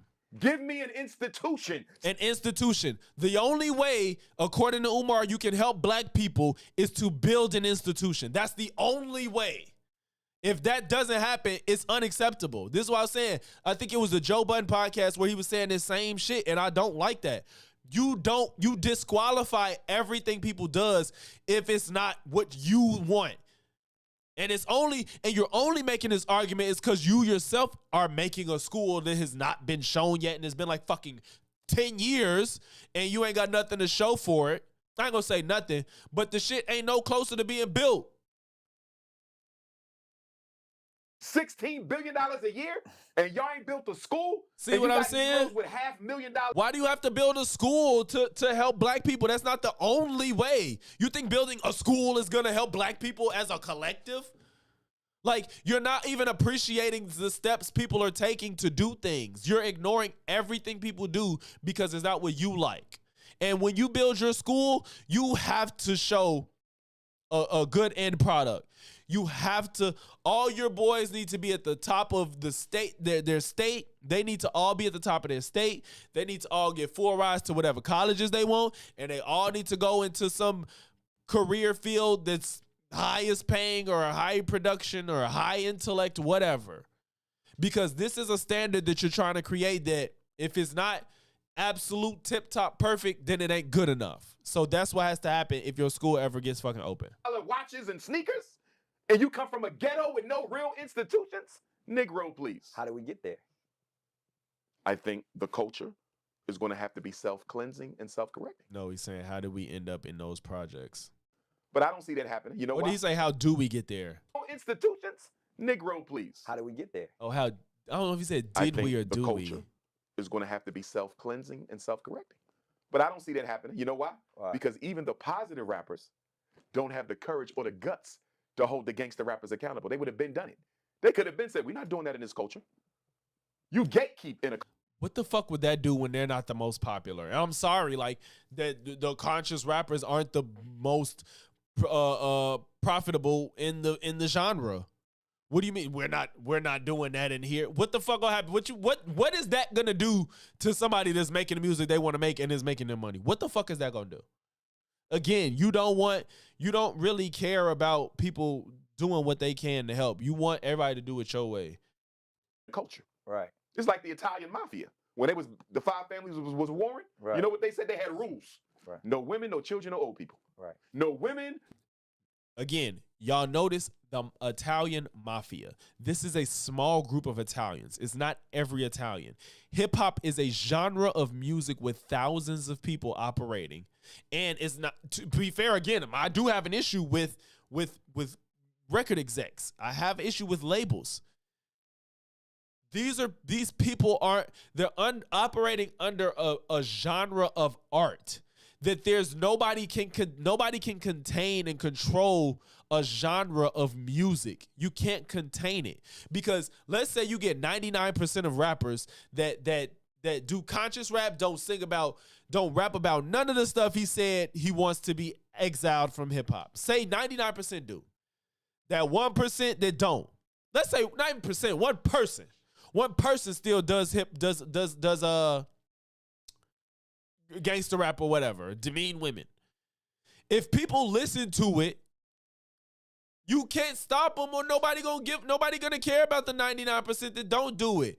And there's an argument to be made if you don't hear it, you won't like it. I don't know, but since we already know hip hop exists in its form, if you got rid of a big segment of it, who's to know if it'll even generate the same amount of music? I'm not saying that people don't like music that's more positive and uplifting, but you also have to understand if we get to that point where everybody stops doing it and everything is Krispy Kreme and perfect and there's no mentioning of violence and demeaning women and blah, blah, blah, blah, blah, who the fuck gonna want to listen to music that we're all happy and we like? You get what I'm saying? Like, there's no emotion in all positive music. Y'all get what I'm saying? I bet he couldn't do it either, Tron. No children. If you kill a woman, a child, or an elder, even if it's accidentally, you die. Right. Yeah, and again, the mafia is a small group of people. Like, are you comparing the mafia to hip hop as a genre? It's literally an illegal underground organization. Of course they got rules. They have to operate under the pretense of we can't get caught. That's why you don't kill women, children, and whatever the other one he said. Women, children, and something. No women, no children, no old people. No old people. No women, no children, old people. If you kill a woman, y'all all operating illegally. They're doing illegal. First of all, for you to even, first of all, you want to talk about hurting the community, you're referencing a group of people that did illegal activity. Come on. A child or an elder. I didn't even realize that. Accidentally, you die. Right. You feel me? Right. You got to have rules. So do we kill people that don't do what you want to do? Is that your suggestion? What are the internal rules? Because we know white folks benefit and exploit and dominate the genre. Again, he keeps saying that. It's not about white folks. It's people that's in the music business. It's not white people. All white people ain't reaping the benefits of these record execs. What are are the internal rules that we are imposing upon ourselves within the hip hop community. Yeah, the hood has to disappear for us to not experience it or to be able to rap about it. Yes, you're right. And that's what I'm saying. He's ignoring the groundwork that people are doing. He's like, we got to build a school. It's like, then what? Like, sir, we have to get out of these circumstances to not have to live them to then rap about them. That's what's happening. And then I think I don't know if you heard me earlier, that's why I said if at that point we could get us up out of the circumstances we're in, then when people rap about this shit, if they still rapped about it, they would better be able to separate the artist from their who they are in real life. It's like, oh, this is just a character that makes this music, but this isn't any real reflection of reality. It's just an art form that I appreciate. And then maybe people wouldn't feel like they have to engage in that activity. To change the trajectory of the messages in the content. I think people are fearful that And I don't think Nick Cannon is intelligent. And I'm not claiming to be more intelligent than Nick Cannon. I don't want to come off that way. But I don't think he's the right person to have this kind of conversation with Umar, because to me, I'm saying shit that I think is obvious.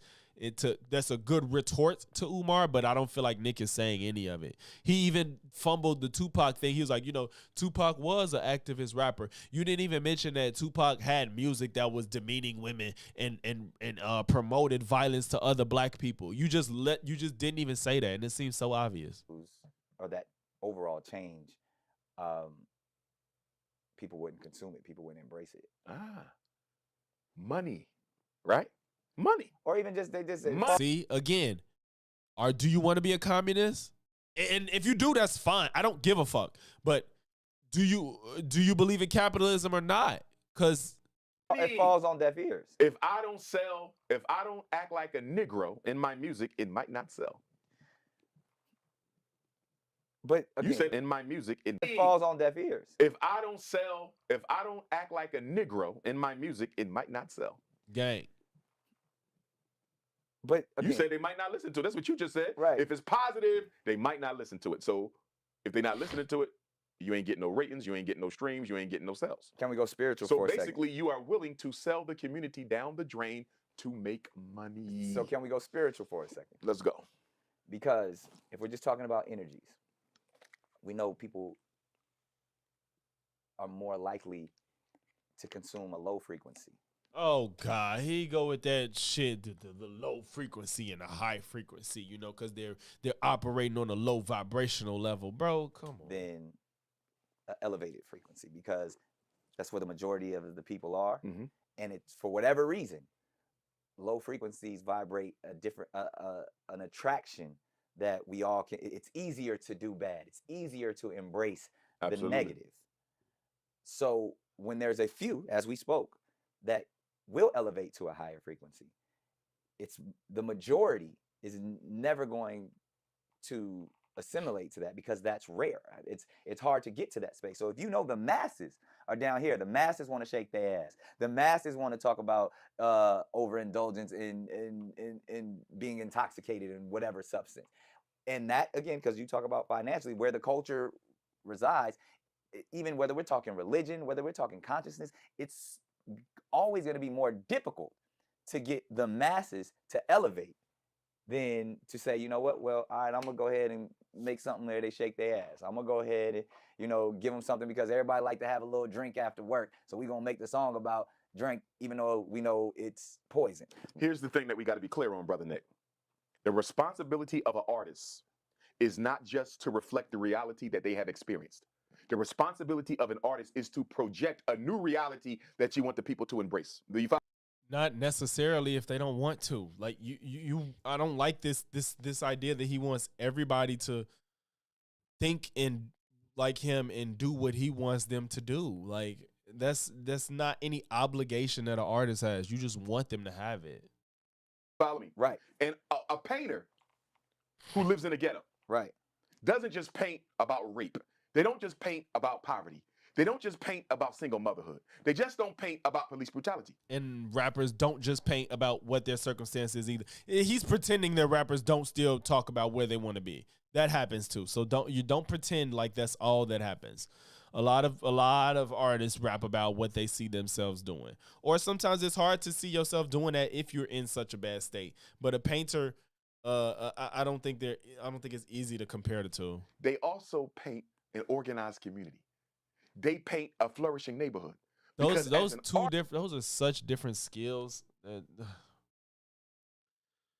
Artist, my job is to get your attention by reflecting your reality and then projecting to a new earth, to a new way. Some of them do reality. that. Are you following me? Some of them do that. And some of them do that. But everybody has a different lane. Everybody can't do the same thing, Joe. Everybody can't do the same thing. A gangster rapper says, I'm only talking about what I lived. No. First of all, not always. half y'all don't live it no more. So when y'all get money, y'all leave that life behind. So that's an excuse because you don't live it no more. So stop lying. That's number one. But number two, now that you got the people's attention, why not project a new reality for the people? I know, right? Nobody's painting that because even if it happened, first of all, that don't happen to most people. And even if it did, they wouldn't paint about it. What is the responsibility of the hip hop artist, the gangster rapper in particular, to project a new reality to their community? That's why I'm most disappointed. I don't see them using hip hop as a tool of political, economic, and cultural empowerment. I don't see that. Right. Because that's not what they. I'm not. There's rappers that do it, but do you want all of hip hop to just turn around, stop everything, and be like, all right, black people, we're gonna rap about living in 5-bedroom homes in the suburbs, and we're not gonna kill each other. I don't get it's just. I'm not saying it's not possible for us to be out of the circumstances, but it's like it's got to be organic, bro. It's got to be organic. And I don't know. It's just the thing is I don't disagree with the idea that hip hop has its bad apples. I don't disagree with that on its face. But this idea that just uproot it, flip it on his head, and make it something it's not just doesn't make sense to me. I don't know what I don't see how this could ever work in any pragmatic way. It's being used as a tool of conspicuous consumption, black female degradation, black on black crime, irresponsible behavior, mass incarceration, marijuana addiction. Why y'all not using this tool as a positive means of evoking change? And you have your KRS-One, you have Nas, you have some of them out there, but the general direction of hip hop, but that's what it's not about saving the black community. So that's a lie. If the majority of the people are on this frequency, yes, you're gonna get. But hip hop can raise the frequency by changing them. Yeah, eBay. That's a good thing. That's a good. That's actually, I think that's effective. Like, and that's why I was saying earlier. I don't know if you was here, but like, we need to the whole record label and record exec thing needs to go. Like. I think one thing that is actionable is if black people said we stepping away from all these labels and we finna have our own shit.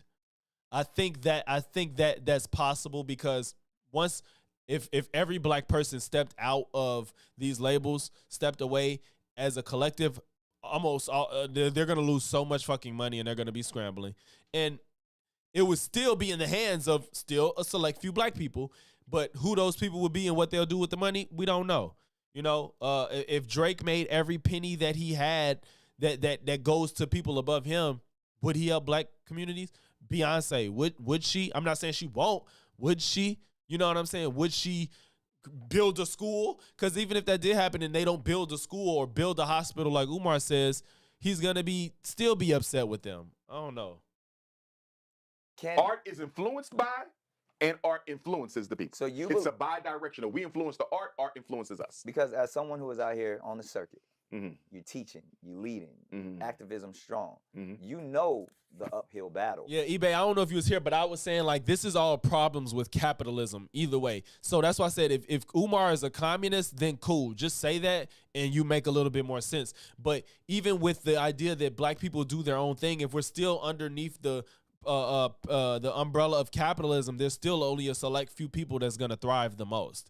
And then everybody else under them is just going to get those scraps. So I'm not a communist, but it's just like, if that's your stance, cool, it makes sense. But it's still a select few. Just like now, there's a select few black people that's in the 1%.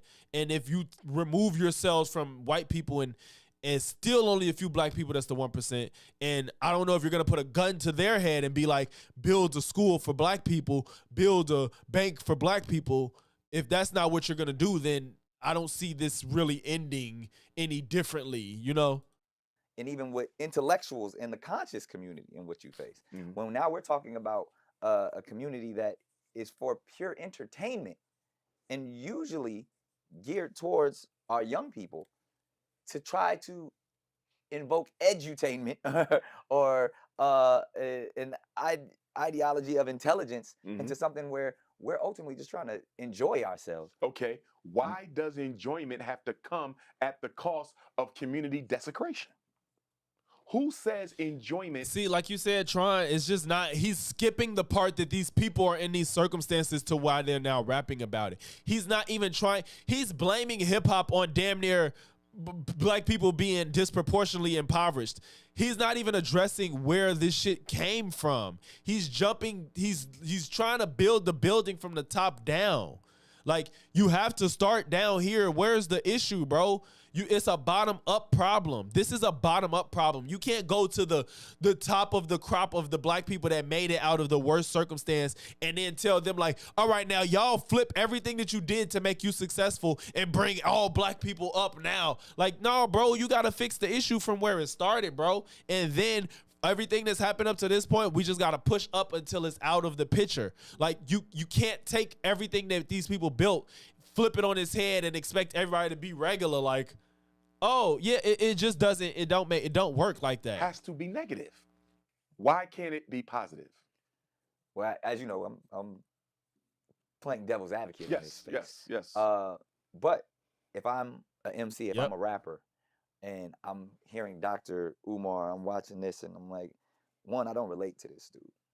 They relate to me. No, I'm just saying, playing devil's advocate. They all relate to me. Like, they regurgitate my talking points. Boy, stop. These rappers. Yeah, but I'm just saying. They mention me. They know who I am. Go with me for a second. I got you. In the sense of, this is another old head who's talking all that conscious stuff, but I'm out here getting money, talking about, you know, these chicks. I'm out here getting money, talking about this weight that I'm moving, these guns that I'm toting. This is a good point. I hope he addresses this head on. Like he's saying, it's some people that's living good. What about what Umar's saying is going to resonate with them? He needs to. I hope he answers this directly. Everybody's loving it. And this brother just doesn't understand what I'm going through, because now I'm putting food on my family's table. I'm making my music, which is getting me out of the lifestyle where I actually may have been. That's a good point. Wanting to resort to violence and poison my community with drugs. So at least I'm using this tool to get me and my people out of the hood by becoming an artist that's talking about it. Tron, that's a good point, because like you just saying, entertainment is an escape. When I play video games, I don't want a video game that's like a one-to-one to real life. I don't want a video game that's all positive. I want to overcome something. You know what I'm saying? Like, that's a good point. Like, you don't always want to consume stuff that's reflective of what's going on around you necessarily. But there's no way an individual who all he knows is the block, all he knows is the street, to just jump out and start attempting to be conscious, or attempting to be a intellectual in a space that all I'm speaking of is what I know. I can't be Dr. Umar. I don't know how to do what Dr. Umar is doing. So all I know is I know how to make chicks shake their ass. I know how to talk about, you know, my guns. I know how to talk about these drugs that I'm moving, my gang culture. That's all I know. That same artist. And most artists don't make a lot of money, as you know. That same artist, if he's forced to get a job to take care of his child, he has to go work for the white man. The white man gonna tell him how to dress. Wait, what? I feel like I'm gonna listen to him, but it just seems like it has nothing to do with what Nick is saying. But let's see. White man gonna tell him how to act. The white man gonna tell him how to talk. The white man gonna tell him what to do. Why doesn't he have the same difficulty transitioning from being a full-time gangster rapper to a full-time employee at a white business? They have no. What the fuck is that? What is that response? Why did you have to invoke white people? I don't get how that. Y'all, I'm finna get a headache, because that was such an evasion of the question. If say that man did lose his rap career and had to work, who's to say he can't turn around and work for a black person? So That in itself didn't make any sense to what Nick is asking you. How can somebody that is doing right by their family, doing well on their own, supposed to listen to what you say and just change everything about their lives based off what Umar says, even though what he's saying don't make sense to me? I can't relate. My family good. I'm good. People around me good. What the fuck does it, if he lost his job and had to work for a white person, why can't he do what? He could lose his job and work for black people. So now what? Now what? How does that address what he said? No trouble pulling their pants up. No trouble using standard English. No trouble. What, man? Fuck is you talking? But I never changed. Listen, code switching is not about using standard English. It's just that people won't understand you if you talk a certain way to different groups of people. I don't even talk to my mama the same way I talk to my friends, but she black. Like I can't say everything that I will really say. Like he said, Euro stepped. Like come the fuck on. Trouble dropping the profanity. Why is it so hard? This is such, oh my God, this is not addressing the question. This,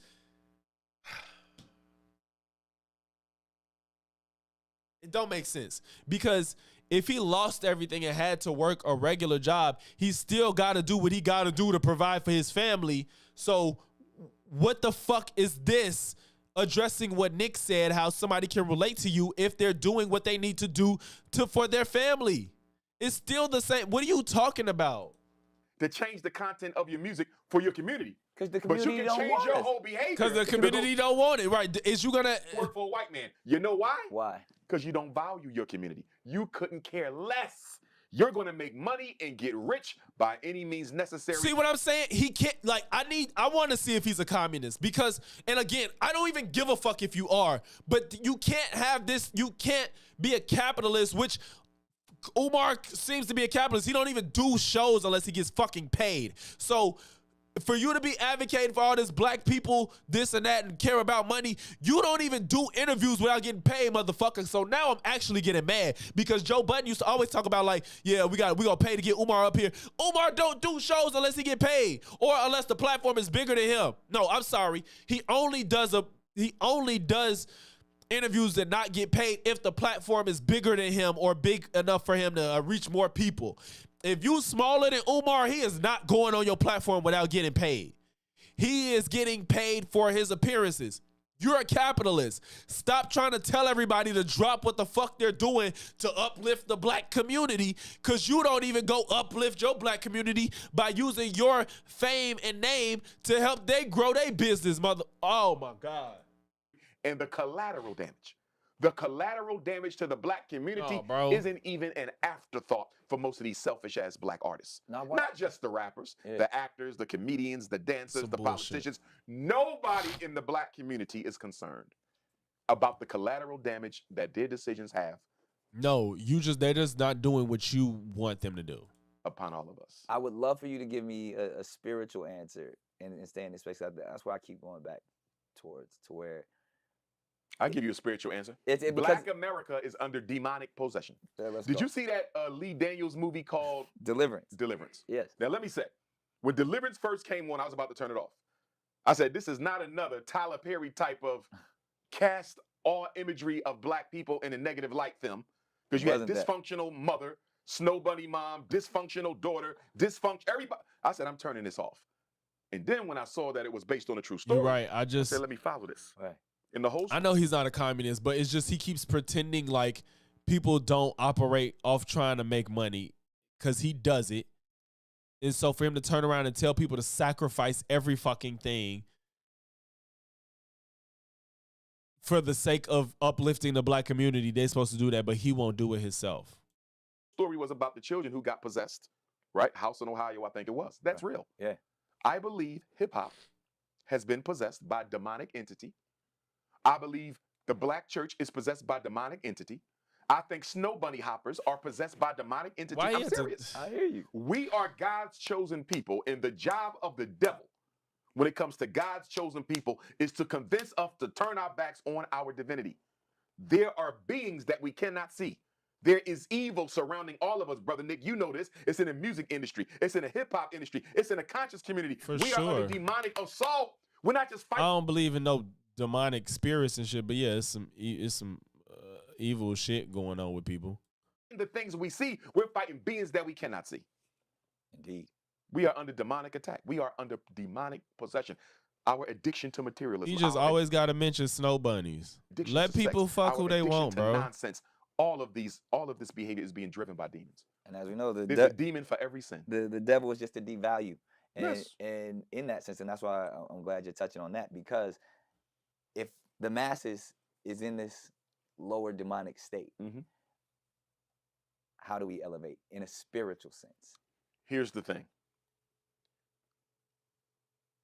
We can go to the spirituality, and we must. The problem, though, is it's going to be difficult to transform the people without transforming the It's not demons, it's capitalism, right? It really is. It's not demons. It's and that's why I say with evil, like, I don't like the idea that these artists get the short end of the stick for all the work that they do and the people at the top take all the benefits. That's not cool, and that's what it comes down to, capitalism. It's not about demonic demons and shit. Everybody is just moving to make money. That's everybody's moves is to make money.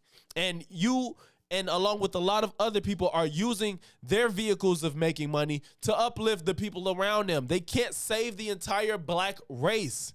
Not in one fell swoop. Like, it's just not gonna work that way. That's why I said this is a bottom-up issue. You can't fix this issue from the top down. The music and the images within their culture. What you hear and what you see is primary when it comes to conditioning in people. You feel me? If we don't change the movies, the images, and the music, it's going to be hard to get our people back.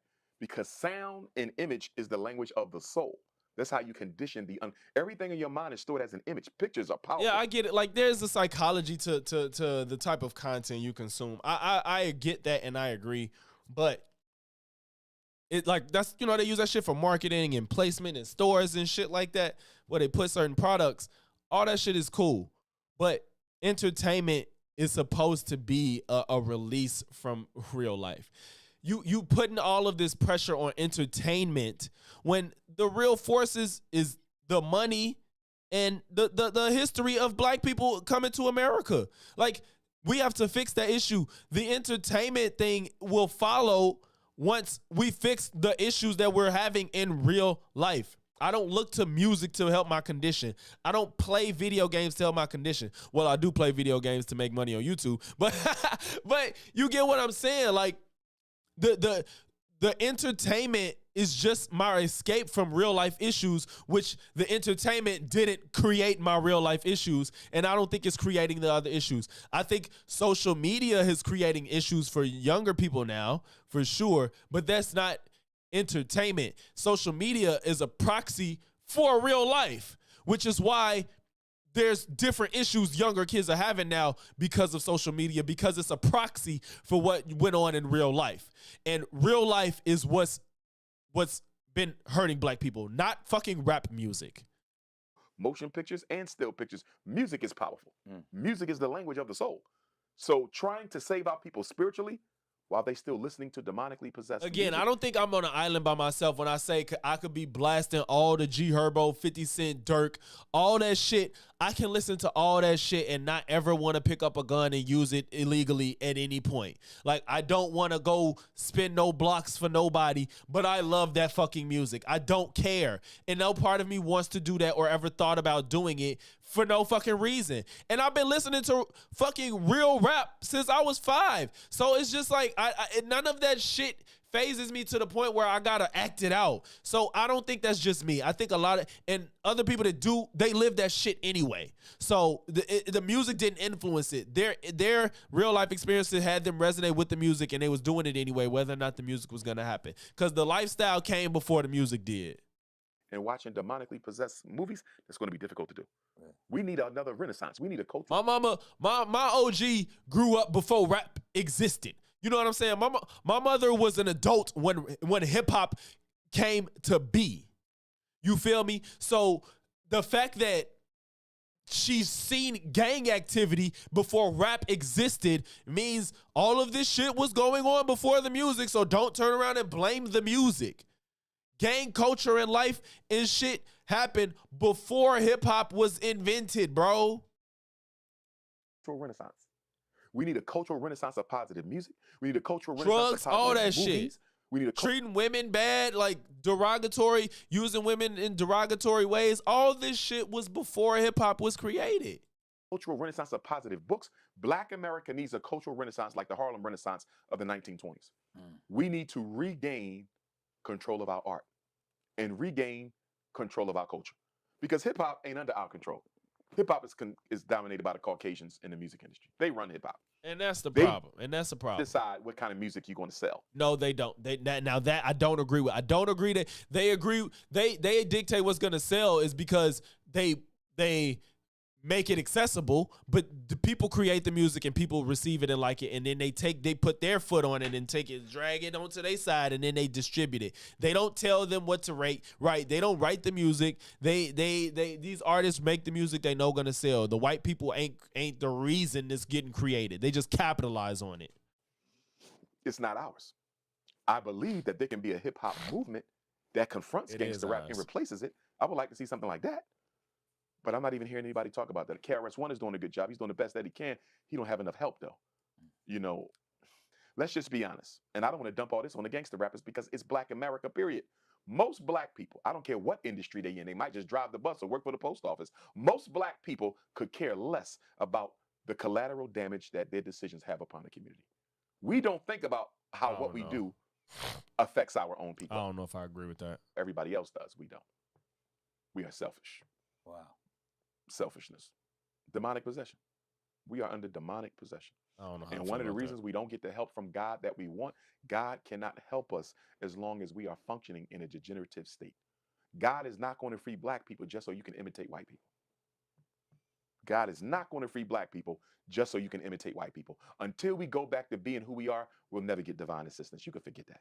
Why would God help black people destroy white supremacy just so we can replicate white supremacy? Doesn't make any sense. Go back to being who you're supposed to be. Sure, Pan-African, why are you even talking about God? And the universe will help you. Otherwise, we're going to be trapped in this for the next 200 years. Our children's children will be having the same conversations we're having because we are not willing to sacrifice. Black people are scared of the word sacrifice, Brother Nick. We don't want to sacrifice money. You won't sacrifice money either. You won't go on a show that has a smaller following unless they pay you. So stop with this bullshit. You won't sacrifice taking white people's money to build your school.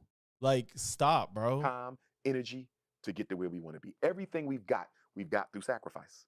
But we are no longer there. We are no longer there.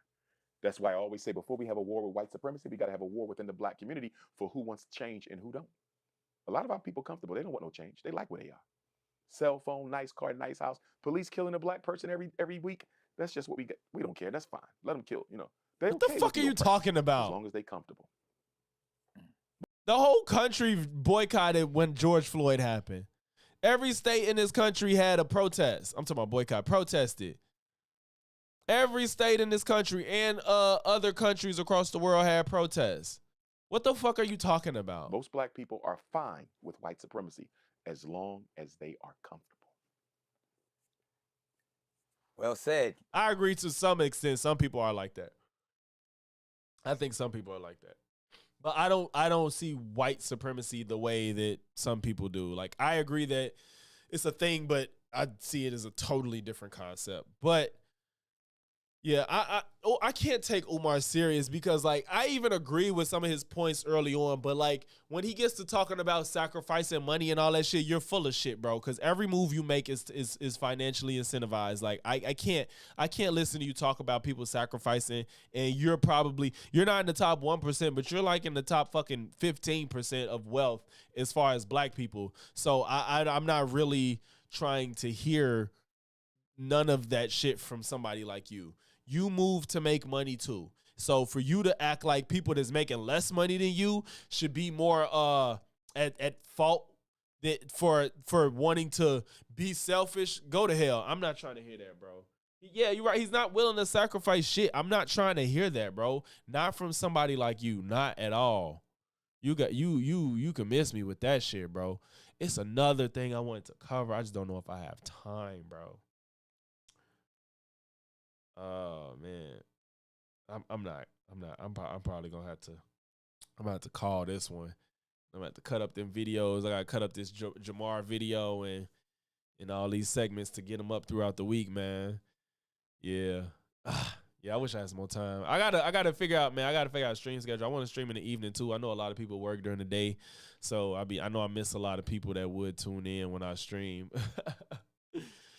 But yeah, I get in here when I can, man. I definitely stream when I can. But appreciate any and everybody that came through the stream today, new and old. If you made it to this point in the stream, make sure you leave a like, comment, sub. If not one, then all three. And I'm going to catch y'all in the next one. Peace.